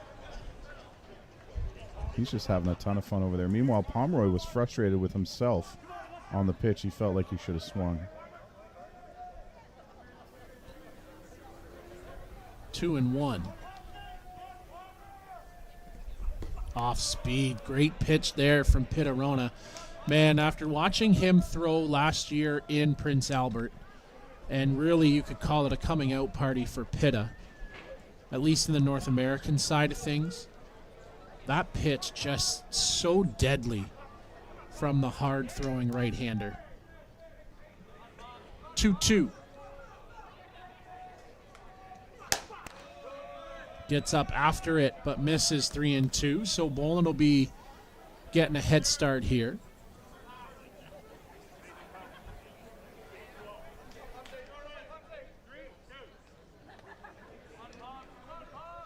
Count full here for Jordan Pomeroy. He'd like to keep this inning going to Colin Walsh. Up the line, fair ball! Shane Boland not knowing where it was. He kind of slow rolled it around the base and up to third. Tremendous base hit up the line for Jordan Pomeroy. Somehow that just stayed inside the line and over the bag. Yeah, just gets between Seth Gibson and the first base bag. Boland was running on the play, as you mentioned. Pomeroy really reaches out to get over that. And you're right, Boland kind of maybe slowed down going into second. Made it around to third, no sweat. But the ball was hit behind him, and he had no idea where it was. And he kind of looked around his shoulder thinking it'd be up the line, maybe a foul ball, I think. As Rona back to work, misses ball one. So Colin Walsh gets a plate appearance here in the fourth inning, a chance to extend this Canadian lead. Well, Colin had runners at second and third last time he came up and grounded out to, at that time, Jerome Raymacki at third.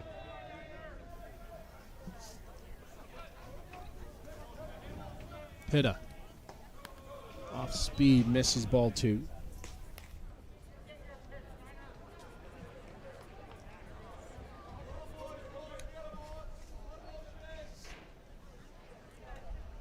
Cole Evans comes to the circle for a quick chat.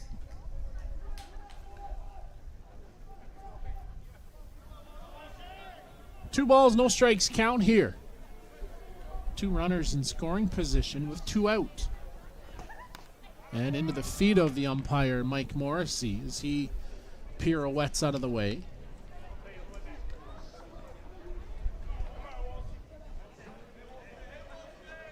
.3-0. Can you pirouette without a tutu?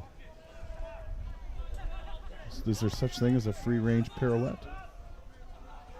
I'll give it to him on that one. Okay. Looked pretty confident. 3-0 pitch there for strike one. Walsh taking all the way.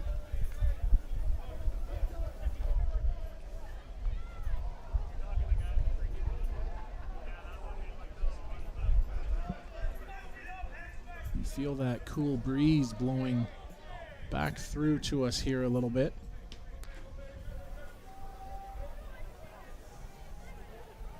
3-1.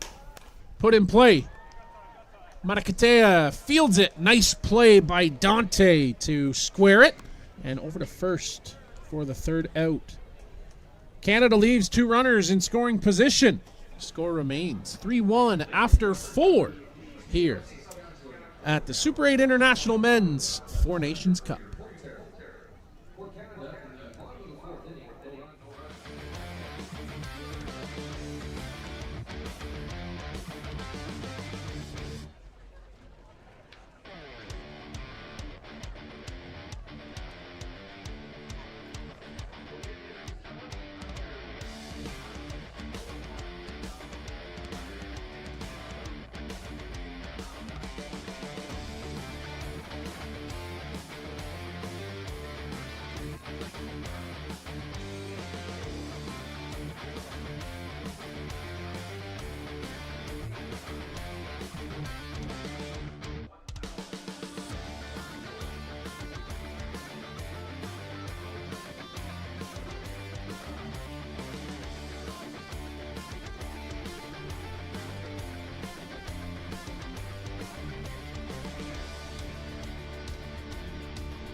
go for rumbling down the line. Top half of the fifth inning as Sean Cleary has entered the ball game for Canada. His first appearance here at the Four Nations Cup. Well, we have a quick minute. Chris, want to say thanks to our sponsors here this week. Super 8 Hotel by Wyndham on Circle Drive. Discover Saskatoon. Softball Canada. Rawlings Canada for Players of the Game awards. And the Great Western Brewing Company here supporting the Four Nations Cup. Sean Cleary is the last player on any roster to get into the tournament. First pitch called a strike as Seth Gibson had notions of trying to put a bunt down. You're a wrestling guy, Kyle. That's kind of like drawing 30 in the Royal Rumble. The ultimate 30 spot. Off speed, dips in for a swing and a miss, 0-2.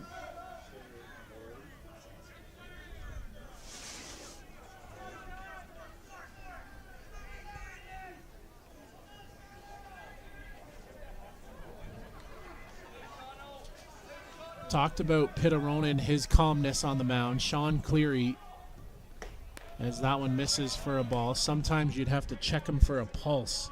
The appearance and demeanor of him at times, so calm. I'm going to age myself a little bit, but I've known Sean for about 30 years, and I can count on one hand the number of times I've seen him show any emotion on the mound. 1-2. That high fly ball, it's going to get out over to Nick White. He's patrolling towards the field. Then he back to the line. You want to talk about what the wind's doing. Swirling and pushing and pulling. Nice play by White. Yeah, that's really nice from Nick White there. When the ball gets up above the stands here, it becomes an adventure. And, I mean, it's a good thing the young man's from Nova Scotia because he had some Cape Breton Highland stepping going on out there to navigate that one. I know he's not from Cape Breton, but close in Truro.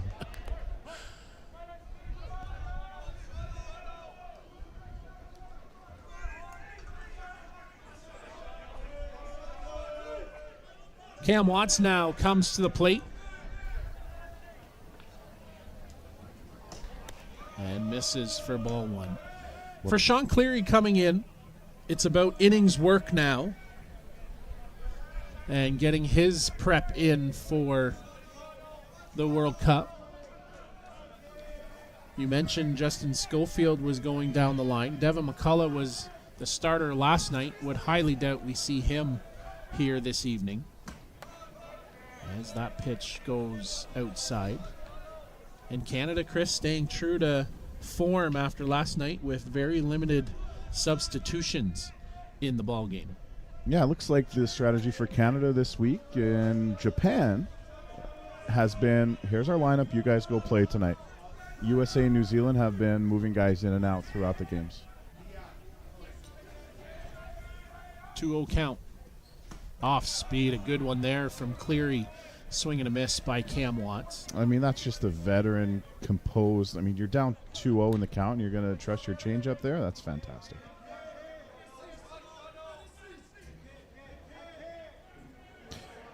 There's not much Cleary hasn't won. You know, we talked about Brad Esgel. Those guys have kind of paralleled their careers. Sean just a little bit older.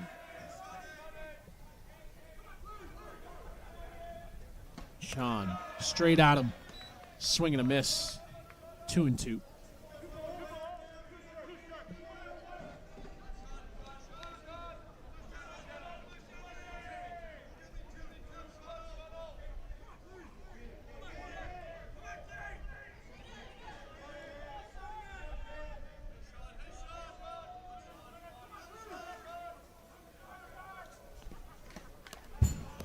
Fouled off. 2-2. Another changeup thrown to Watts. You don't often see that with Cleary at the bottom of the order. He's usually the kind of guy that will attack.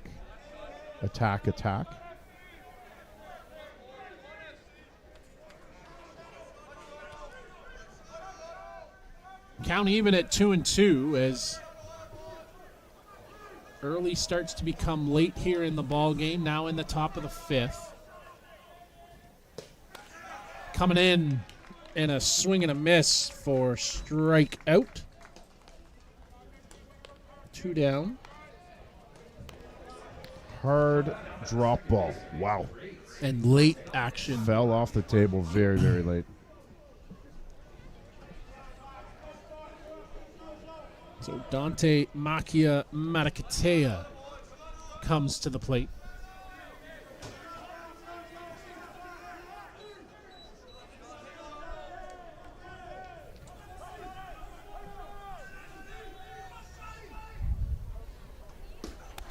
Split it. Strike one from Sean Cleary. Little shake of the head there from him. Probably not happy with his execution as that caught right down the middle. Yeah, and a pitch in the last at bat as well. So, no matter what you throw, you want to try and get it on a corner one way or the other.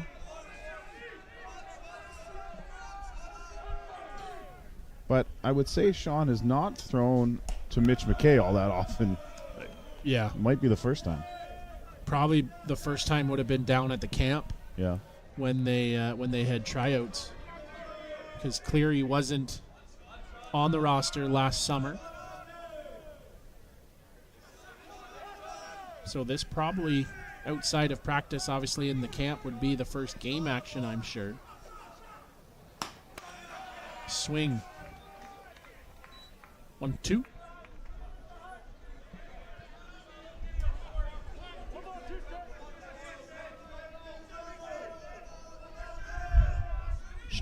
Shane Bolin creeping in towards the pitcher's circle. Now backing up with some words of encouragement to Sean Cleary. 1-2 count. Half swing, went around, strike three. Will end the inning. Sean Cleary in relief. Shuts the door here in the top half. Canada coming to the plate for the bottom of the fifth.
Bottom half of the fifth. A few more changes here for New Zealand.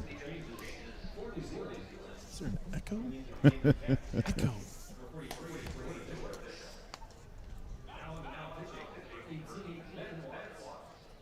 So Tuerta Bishop checks into the ballgame for Cam Watts, and Ben Watts goes to the mound in relief of Pitarona. And already tonight, New Zealand has emptied the bench in the bottom of the fifth.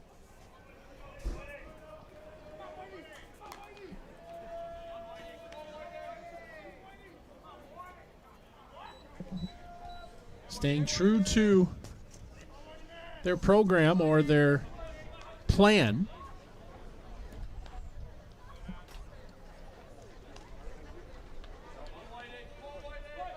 As Ben Watts on in relief. Mike Morrissey says, let's play ball. So Watts started and finished up last night for New Zealand. Ended up getting the win last night in that ball game.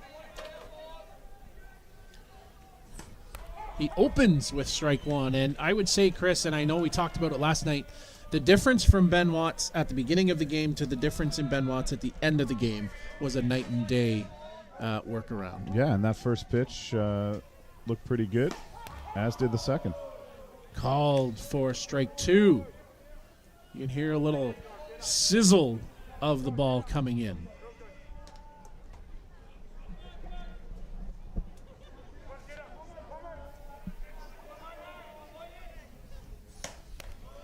.71 clipping along. Liam Potts warming back up down in the bullpen. Yeah, I guess they're going to do exactly what they did last night.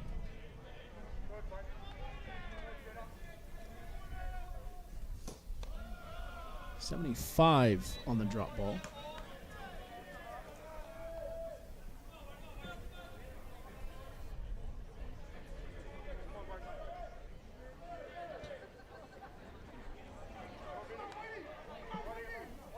Ben 2-2. Cuts it inside, ball 3.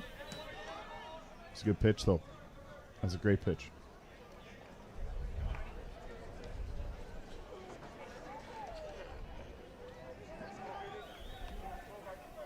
Three ball, 2 straight count here to Nick White. Swing and a miss. Good comeback there by Ben Watts. 1 down.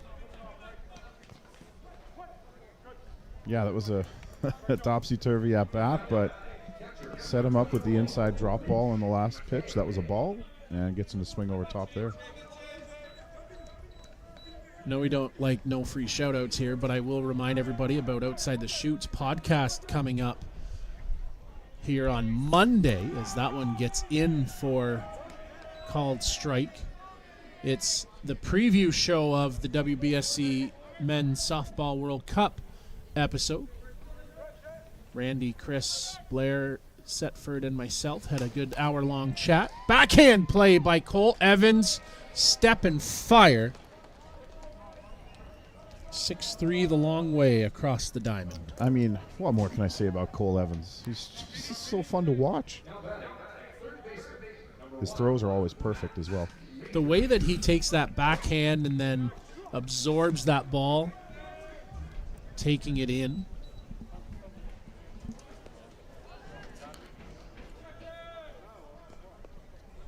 Just so fundamentally sound. And I know you said earlier, it's kind of the expectations for New Zealand players is the perfection at their position. Max Major now comes to the plate. He had ground out and a strikeout. He'll get into that. That's going to get out on the right side, off the wall. One hop, Major up into second, and he's got a double. The pride of Delisle with his second hit of the Four Nations Cup, and that was very, very nearly a home run. It hit the top third of the fence. Nice job out there by Riley Macchia to get it in quickly. Yeah, played that to perfection out in right field off the wall and back in. That's 2 now that Max Major has had here that have gotten up but just not out. He's flirting with the home run fence. Now as Kevin Schellenberg comes to the plate. He'll foul that one off. But I was saying, get it on your podcast channels. It was a great conversation about the upcoming week in Prince Albert.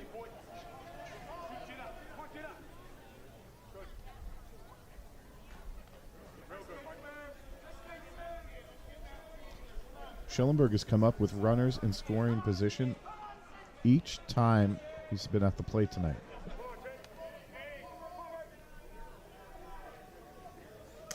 I'm sure he'd like to make his mark here as he's 0 for 2 with a strikeout and a ground out thus far. Yeah, I mean, that was a real nice play by Seth Gibson and Yeah. Kevin's at bat in the third.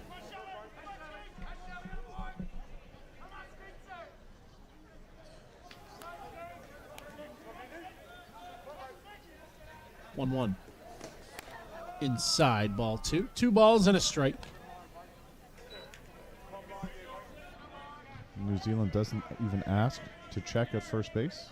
I would have maybe checked that. The body language of Mike Morse, he kind of would say he was thinking they were going to ask for the appeal because he kind of stepped out and towards first.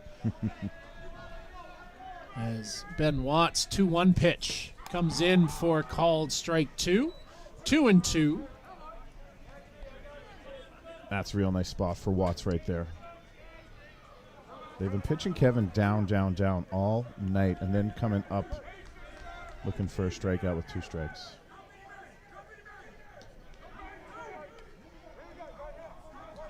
Two pitch. Watts. Lifted out. Marakatea across to grab that one. Taking away a would-be base knock. Leave a runner in scoring position here for Canada. And score remains 3-1.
Top 6 here in Canada, New Zealand. It's 3-1 for Canada. I said to Chris after we went off the air, 9 runners left on base for Canada so far tonight. As that one gets in for a strike. You can consider that a good thing or a bad thing. That means you're getting guys on and in scoring position. Obviously, the bad part is you're not driving them in.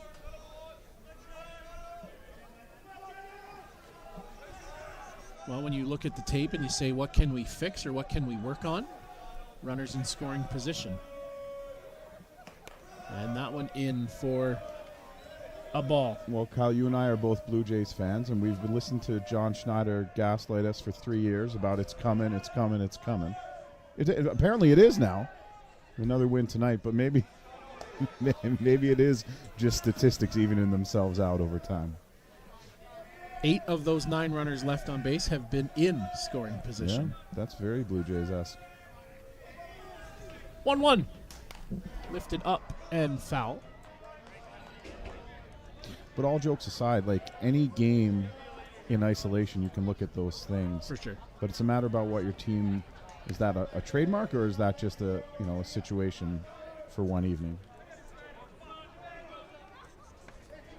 And obviously we talked about the fact that you've got some big bats on the bench tonight, and Brian Avery and Quentin Bruce, to name a couple. Ty Sebastian not in the batting lineup. 7 left on base last night for Canada. Cleary. Drop ball fouled off. No, I didn't say Siri. I said Cleary.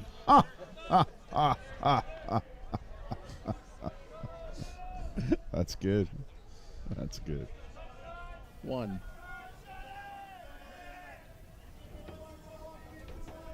Four runners were in scoring position last night of those 7 on. So, food for thought. Things you think about when you're sitting in a press box for 6 hours a day.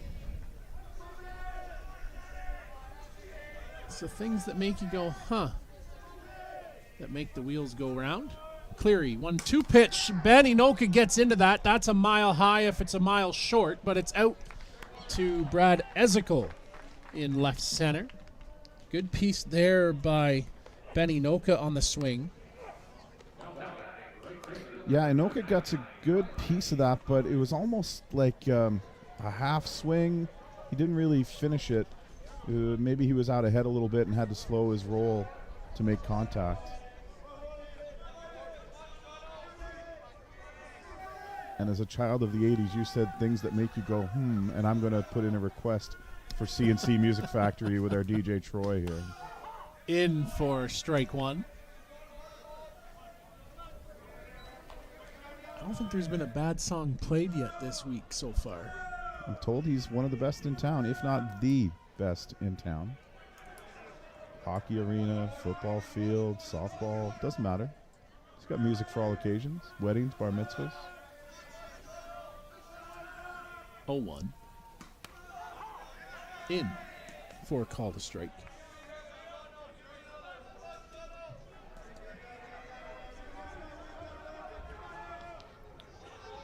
Sean Cleary's biggest enemy is not here in the ballpark tonight, the 22nd pitch clock. It will be in play, however, once we get to Prince Albert. And for those that haven't been with us thus far, you know what else is in play? And I'm excited about it. Instant replay. Yeah, video review challenge system will be instituted at the WBSC Men's Softball World Cup for the first time. We've got some learning to do on what's challengeable and reviewable. It was used in Italy last year at the Women's World Cup with success. I think maybe we'll have to sit down with the Blue Crew that's here and go over that if they've been apprised of the situation. Luckily for us, Kyle, we travel from Saskatoon to Prince Albert on Sunday. We have a meeting with the officials on Monday. We'll reconvene with our viewers on Tuesday, along with Lance Wynn, who'll join the broadcast crew once we get there.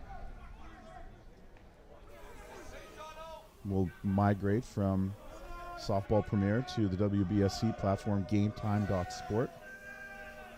And for those that are looking around, you can sign up on GameTime.sport for next week, as that ball misses 2-2. Very similar to YouTube. It's just a private platform, but it has live streams, and then you can watch the archived games back afterwards. And you'll get the same production. We're bringing the same production crew from here. In fact, adding to it. We'll just be flying a different flag.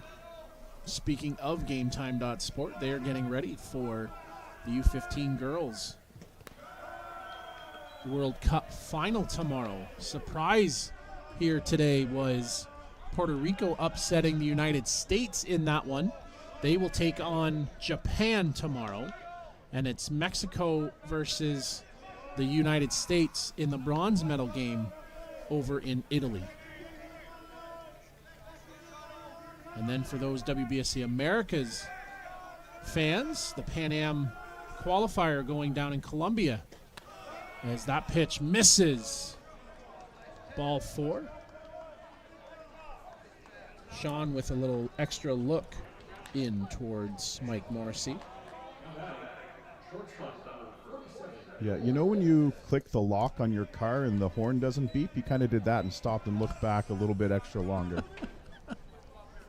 As if to say, what did I do wrong? Because I thought I was good. I didn't hear the beep. Yeah. Just a little low, I think. One down. Cole Evans at the plate. He'd like to get out of something. in for strike one. That's a better spot for Sean. A low rise ball. Sean's working low in the zone almost exclusively here since coming into the game last inning. Cole last night, fielder's choice, ground out, 2 walks. Tonight, 2 strikeouts. So he'd like to find some success, if you will. Well, he's happy to see Ty Sebastian out of the game, that's for sure. Absolutely. Sean with it. Down. That took a weird bounce. Safe at first. Sean Cleary is coming to the plate. If that didn't hit something, I'm going to tell you, that took a weird hop. Yeah, that went down and off Cole's foot. Or at least it sure looked like, because it took a weird carom. Well, it either hit his foot or the batter's box where it's dug out. Now the Blues going to get together. John Stewart quickly out of the dugout as well. It's hard to tell. Let's see. We slow it down. I mean, that looks like it goes off the heel. his front heel. Yeah. And they're going to bring Cole back. That for sure, I bet, would be a reviewable play. We get a nod of agreement from some of our friends here. Oh, here's a better angle. Yeah, even the way Evans reacts to that. Steve Deans is sharing a few extra words here.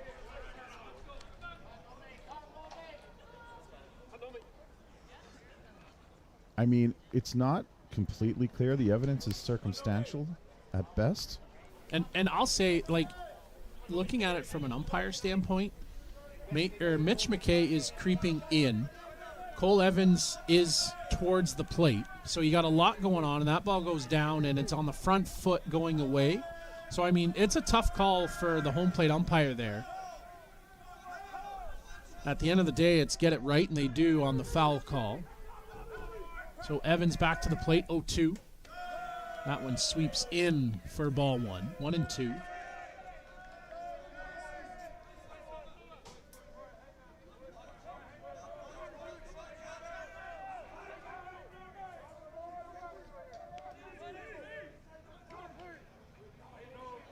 Shout out Claudio and Carol from Softball Premier having multiple angles from that one. Simply the best.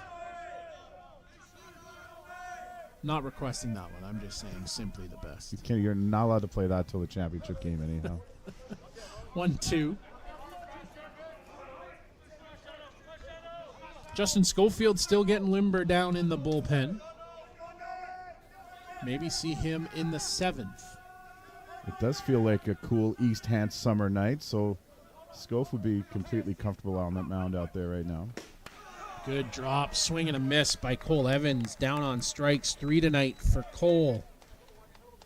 2 in the inning by the wayside as Thomas Inoka comes up. Stark contrast to last night. Thomas, 2 pop-ups here on his scorecard on the evening. How many times have we seen this matchup? Cleary-Inoka over the years. Also longtime teammates in club ball.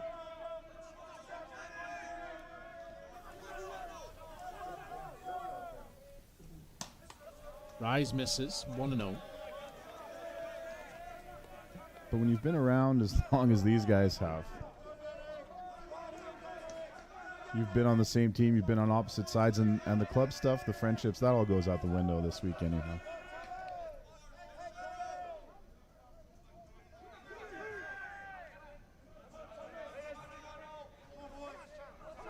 $1-0. 2-0.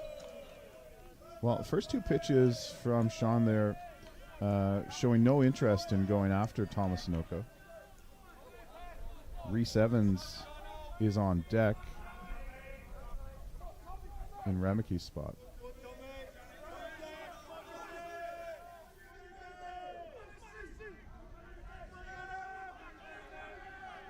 Two-0 count.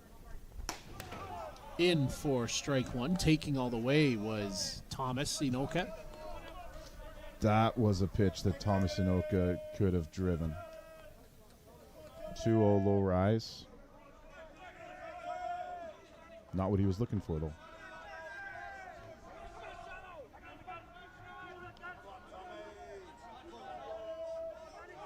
Sean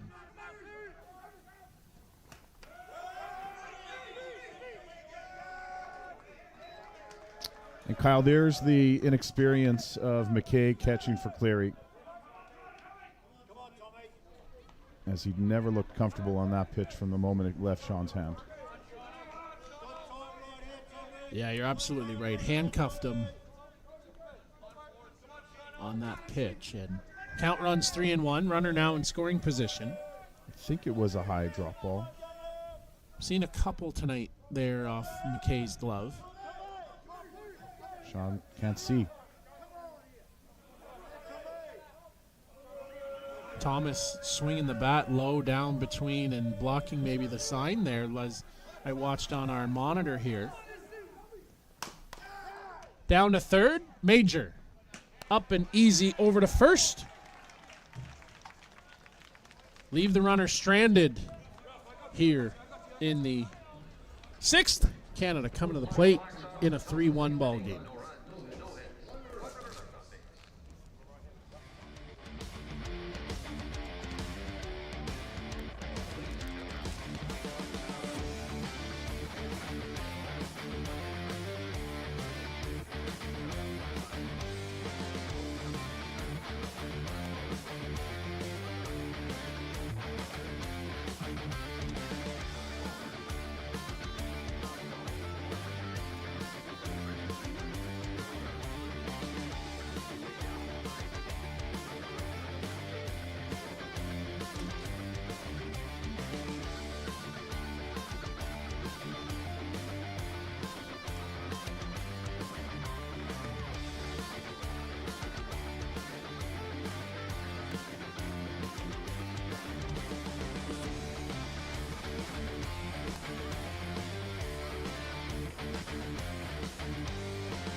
Bottom half of six, we go to the top of the order, and Mr. Shane Boland will come to the plate. He looks a little more relaxed here tonight than he did last night, being a caged animal down in the dugout.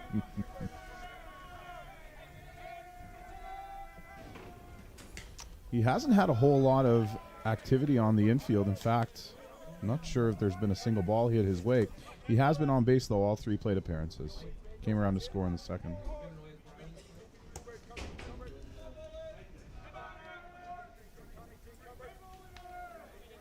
Opens with one ball. Ben Watts has looked sharp tonight. That ball gets lifted up by Boland out to Riley Macchia in right field. One down. Yeah, no doubt this has been encouraging for Ben Watts, both in re-entering the game last night and his inning plus of work here so far this evening.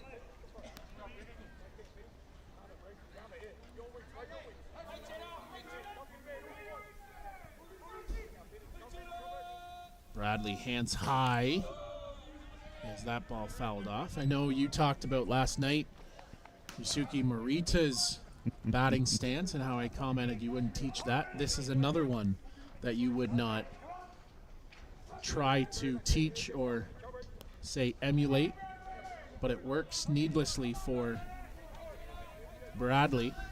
He's getting into Julio Franco territory these days. And that one bounces up the middle and out to center field. Bradley picks up his first base hit here of the Four Nations Cup. I tell you what, if you're any other team in this tournament, you do not want him to get comfortable in the batter's box, because when he is on, there's nobody better. He would tell you himself that there's been WBSC events where he hasn't been his best. But that's a great sign for Canada when Brad's hitting it right back up the middle. That's 3 times tonight he's hit the ball back the middle. Now Blake Hunter stands at the plate. 1 for 3. In for ball 1.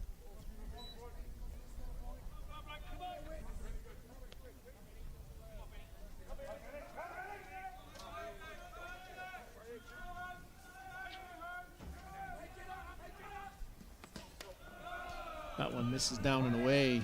Ball 2. 2 balls, no strikes. Yeah, if you're Canada, you'd love to tack on another run or two here in the bottom of the 6th to give Sean Cleary and or Justin Schofield some breathing room in the 7th.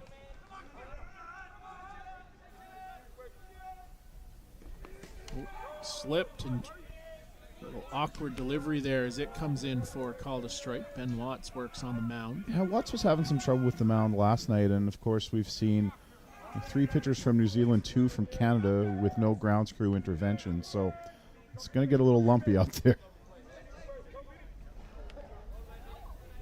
And, you know, Kyle, we talked about it last night, and I'm curious to see what Canada does here in the 7th.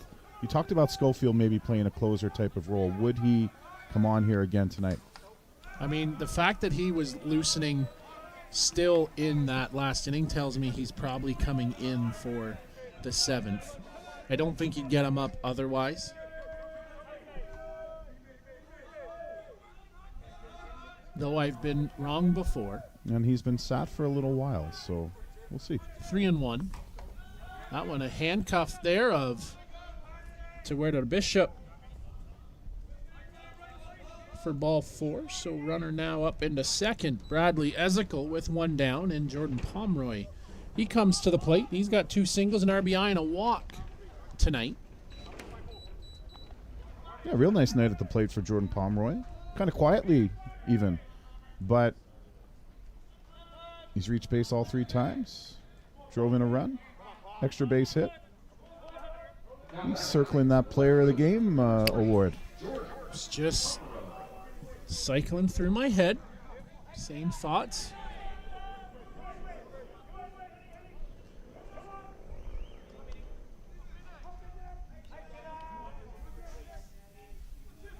Watts comes set. Misses to the outside for ball 1. Rawlings sponsoring player of the game for each team in each game. Devin McCullough was the winner for Canada last night. Thomas Aminoka. The selection committee did not have to work very hard for either of those. No, those were clear and cut, definite winners, as that's there for strike 1.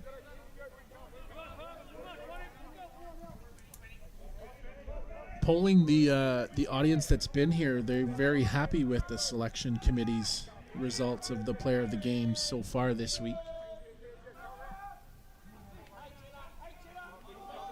1-1. Swung on hard down right side. That's going to go foul just by a foot.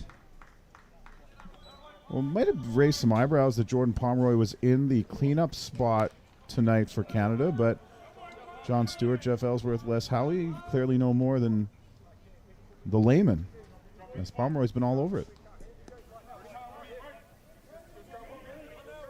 Chance to add some insurance there on that opportunity. I said a foot, but it was actually closer than that watching it back on the replay. 1-2. Watts comes set. Off speed. Called. Strike 3. Pomeroy knew it. He's headed back to the bench. Great pitch there by Ben Watts. Coming up big with the changeup. Yeah, Pomeroy didn't wait to hear the call from Mike Morrissey. He just headed on back to that third base dugout. And sometimes that's all you can do with one of those pitches that freezes you. Colin now at the plate. He's a walk and 2 ground outs here tonight.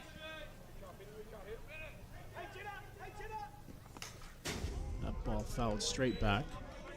Yeah, if you're calling, you could use a hit here and an RBI for your confidence. I mean, not that he lacks it by any stretch, but, you know, for any player, when you come to the plate multiple times with guys in scoring position, you want to do your job for your team. And he's had a few opportunities tonight to do so, but thus far unable to poke anything through.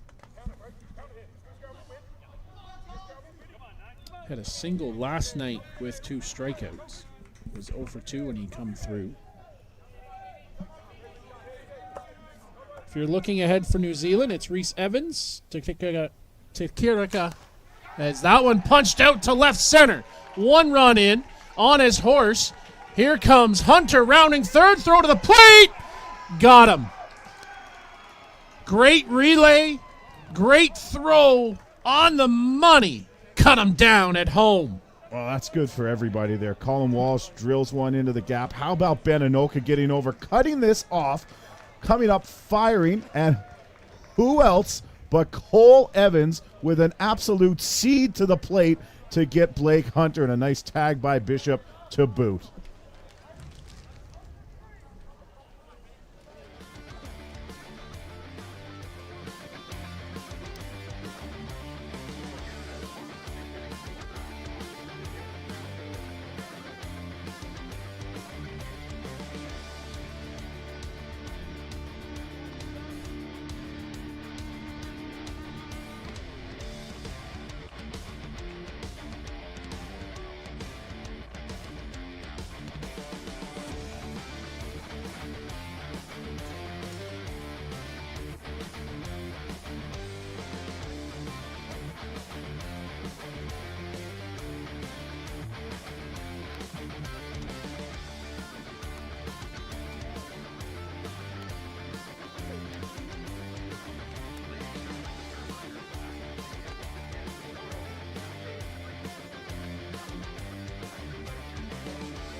Like a gun going off as we come back with you here in Saskatoon at the Bob Van Impe Stadium. Scope's just making sure everyone's still awake, that's all. I think he's throwing a little hard. Just on the out-of-town scoreboard, Chris, we talked about our other WBSC events going on, and we can report down in Colombia. Canada picks up a 6-0 win over Puerto Rico to win gold down at the Pan Am WBSC Americas qualifiers. So Canada the gold, Puerto Rico silver, and Cuba picks up the bronze. Well, congratulations to all of those teams, and there was plenty of qualifications on deck at that tournament, so too many for us to run through, and I wouldn't want to get it wrong, but great news for all 3 of those squads. And great news for us is Luciano Frano will be done in Colombia now and be able to head home and join us here in Saskatoon. Get on a plane, Luciano, and hurry. Nice pitch there, opening for Schofield as Rhys Evans comes to the plate. His first plate appearance tonight. It was the 7th inning that loomed large for New Zealand last night on the walk-off win. Schofield last night gave up a home run to the first batter he faced. Rise ball just a bit up in the zone. 1-1. Well, I can tell you from experience, Justin Schofield under the lights is not a treat.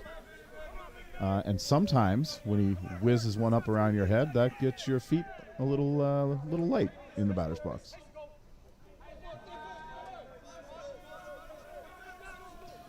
Ramblers Softball Club in Auckland saying hello. Kyle? Good evening to those down at the clubhouse. 1-2.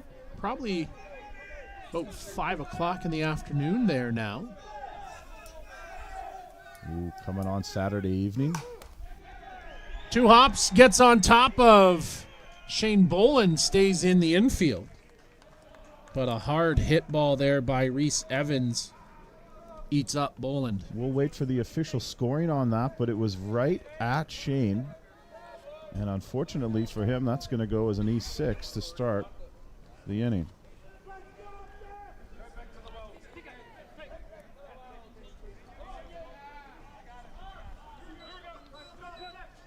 they're giving it a hit. At least so far. I think they're still. I still think they're conferring, as that one comes inside for ball one. It happened pretty quickly, but we had the benefit of seeing the slow motion replay. And he says it's 4:38 in Auckland. Inside and away from Mitch McKay. I keep going to say Mason. That's Mitch's younger brother.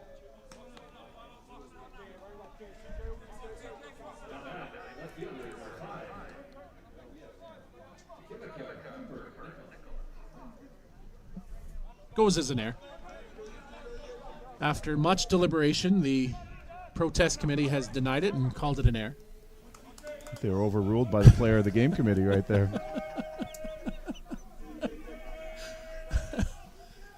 And I think Shane would tell you he's got to come up with that ball too. Nah, it's a scorcher, but it's hit right at him. There's one right out of him. Him being Tikarika Cooper Nicola at the plate. His first plate appearance here this evening on for Hohippa Monk was 0 for 2 with 2 strikeouts. We're checking in from Palmerston as well. So hello to all our friends in New Zealand. I know that it is arguably one of the most passionate softball nations in the world. And they love their Black Sox. And we're happy to bring them to you. 2-2 count.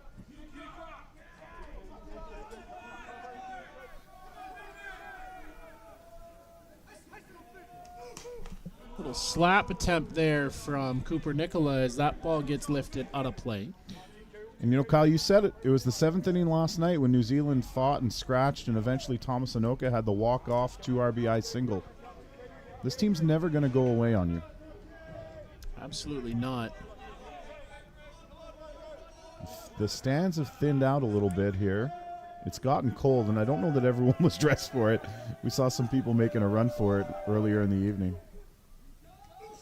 In the feet for ball 3. Nice block there by Mitch McKay.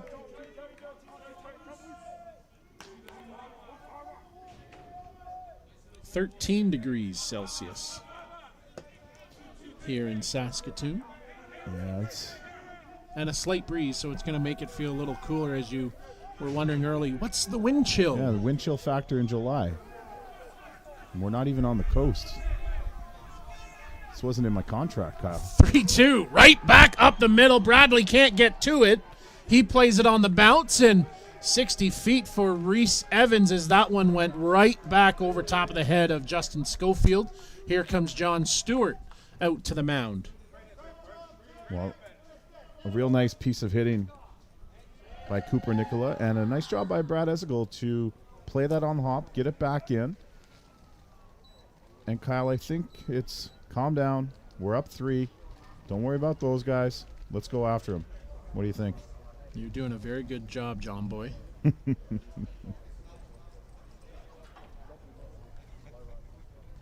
I think this is a good visit for John Stewart to the mound, just to slow things down. Break up a little bit of back-to-back action with the hard hits. And, I mean, we're talking 2 missiles that have been hit here in the inning now as Seth Gibson comes to the plate.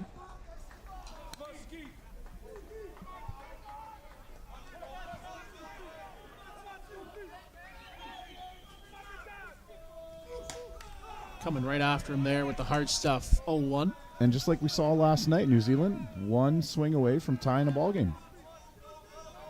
You're getting to some guys that have the ability to do that in Gibson and Bishop. 0-1. That one to the backstop, but lucky bounce, or nice bounce for McKay as that one bounced right out and kept Evans at third, but up to scoring position to second goes Cooper Nicola. Yeah, Cooper Nicola was off on the pitch, so by the time that got to the backstop, he was rounding second. And Schofield's accuracy has been wanting since coming into the game. And now maybe he's trying to overthrow a little bit. Now you have to calm that adrenaline, right? You've got pumping. 1-1. Hard stuff. Boy, that one had to be 82, 83. Yeah, that's a big boy response right there from Big Justin Schofield, who needs a strikeout at this point. 1-2.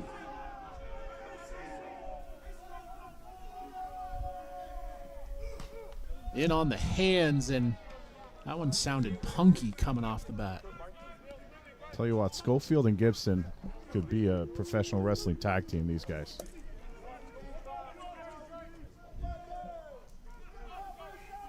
We're told that rise ball was 70.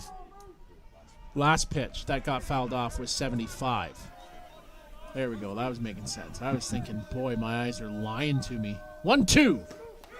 Little dip to the corner called. Strike 3. Gibson wants to say something, but he turns and goes the other way. Now let's take a look at that pitch one more time here on the replay. A hard drop ball outside.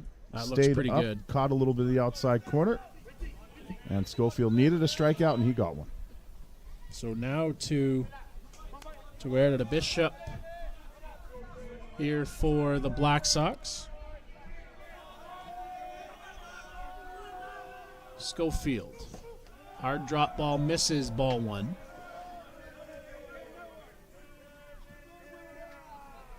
Tell you what, Mitch McKay just called time walking out. He's being put to the test here tonight as well.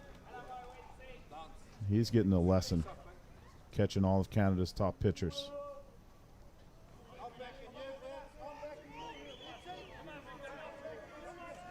And, you know, we saw this when Cleary was out there as well with a runner on second. There's definitely a concern about getting the right sequence of signs down for the Canadian battery.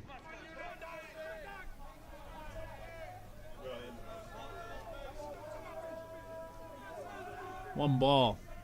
Schofield works. Split it down the middle, 1-1. This is the spot we anticipate Justin Schofield to be in this week, in that closer role. Here's the ball. Throw it as hard as you can. Get me 3 outs. Got a 3-run cushion. Schofield. There it is again, 1-2. Bishop watches it go by. Well, he's challenging Bishop, and so far Bishop has kind of watched it. Now he's got himself in a hole.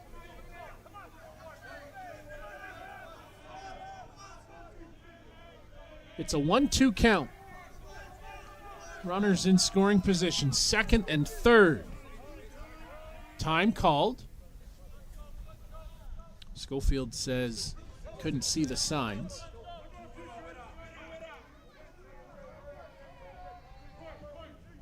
Mitch McKay's going to have to start wearing that yellow nail polish. 1-2. Outside, ball 2, 2-2. You'd always have that conversation about at what point do they look at PitchCom type style devices. Tell you what, WBSC and the advancements they've made over the last few years, we might not be that far away.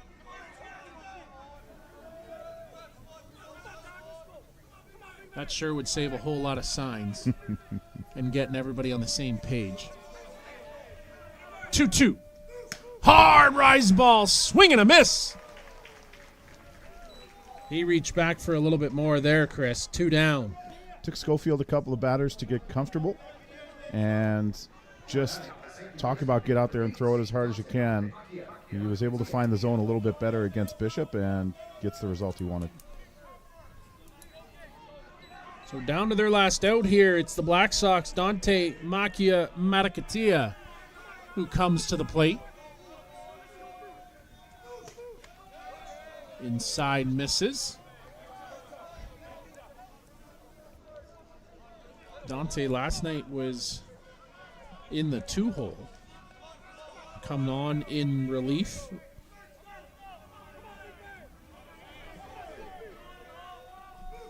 And that one skips away. Coming in to score is Reese Evans.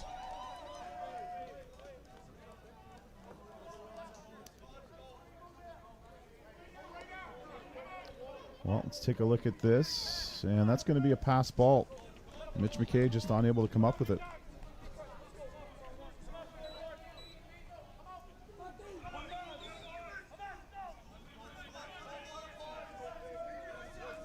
Shane Boland in the right ear of Justin Schofield. Call to strike as Dante tried to influence the call with a little push out. 2-1. Little intensity here to end this ball game. 2-1. Called strike, and Makia Matakatea going to take a couple steps out of the box as the count now 2-2. Yeah, that's definitely at the top of the zone. We haven't seen a lot of the Canadian pitchers heading there tonight. And Dante may have a point. Swing and a miss. Strike 3. Work around the air in the single to lead off the inning, and a trio of strikeouts from hard-throwing, Justin Schofield. Canada wins it by a score of 4-2, and Chris Abbott, takeaways. Yeah, I mean, I think for Canada, you got to be happy. You've won the first 2 games you've played here at home in Saskatoon as you get geared up for Prince Albert for New Zealand. Your pitching was better tonight. Yeah, sure, you lost the game 4-2, but you had some really good at-bats. Your defense was stellar, outstanding again. So I think for both teams, you're happy with the progression that you're making, and we might see them play each other again tomorrow. Absolutely right. So Canada will face U.S. tomorrow, and New Zealand will get Japan here tomorrow.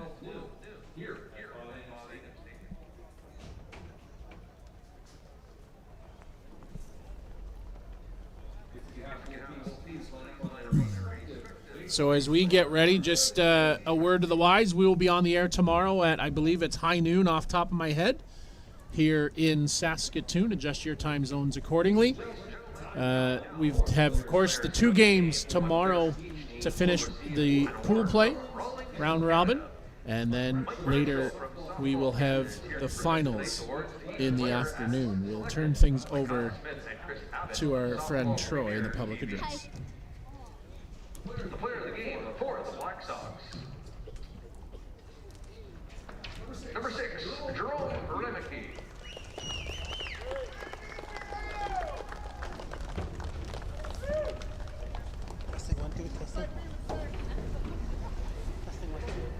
And the player of the game for Canada, number 20, Jordan Pomeroy. So Jerome Remicki and Jordan Pomeroy, your players of the games. And Chris, some final thoughts on day number 2, well, rather night number 2 of the Four Nations Cup. Yeah, final thoughts. It got cold, so prepare for that, though. And in all seriousness, teams and fans and everyone should prepare for that here in Saskatchewan this week as the temperatures do dip in the evening. But my thoughts, I mean, 4 so far really well-played ball games, Kyle. I know these teams are coming in together for the first time. A lot of them have been playing throughout the summer in a club environment. But like I said earlier on one of the games tonight, I'm really excited about what this bodes for the 8-team World Cup in Prince Albert next week. And obviously a huge day. 4 ball games here tomorrow to finish out the Super 8 Four Nations Cup. Yeah, what a treat we've had thus far for the first 2 nights. Like I said, we'll be back on the air tomorrow afternoon. We lead with Japan, New Zealand. We close with Canada, USA. And a doubleheader at 5 and 7:15 for the 2 final games of the Four Nations Cup. Again, we want to say one final thanks to Super 8 International Men's Four Nation Cup sponsors, the Super 8 Hotel by Wyndham on Circle Drive. It's their 6th international event sponsorship here in Saskatoon. Discover Saskatoon, of course, Softball Canada, Rawlings Canada, and the Great Western Brewing Company. For everybody here at Softball Premier TV, Claudio, Carol, my broadcast partner, Chris Abbott, our good friend Troy down on the 1s and 2s. I'm Kyle Smith. We'll see you tomorrow. Good night from Saskatoon.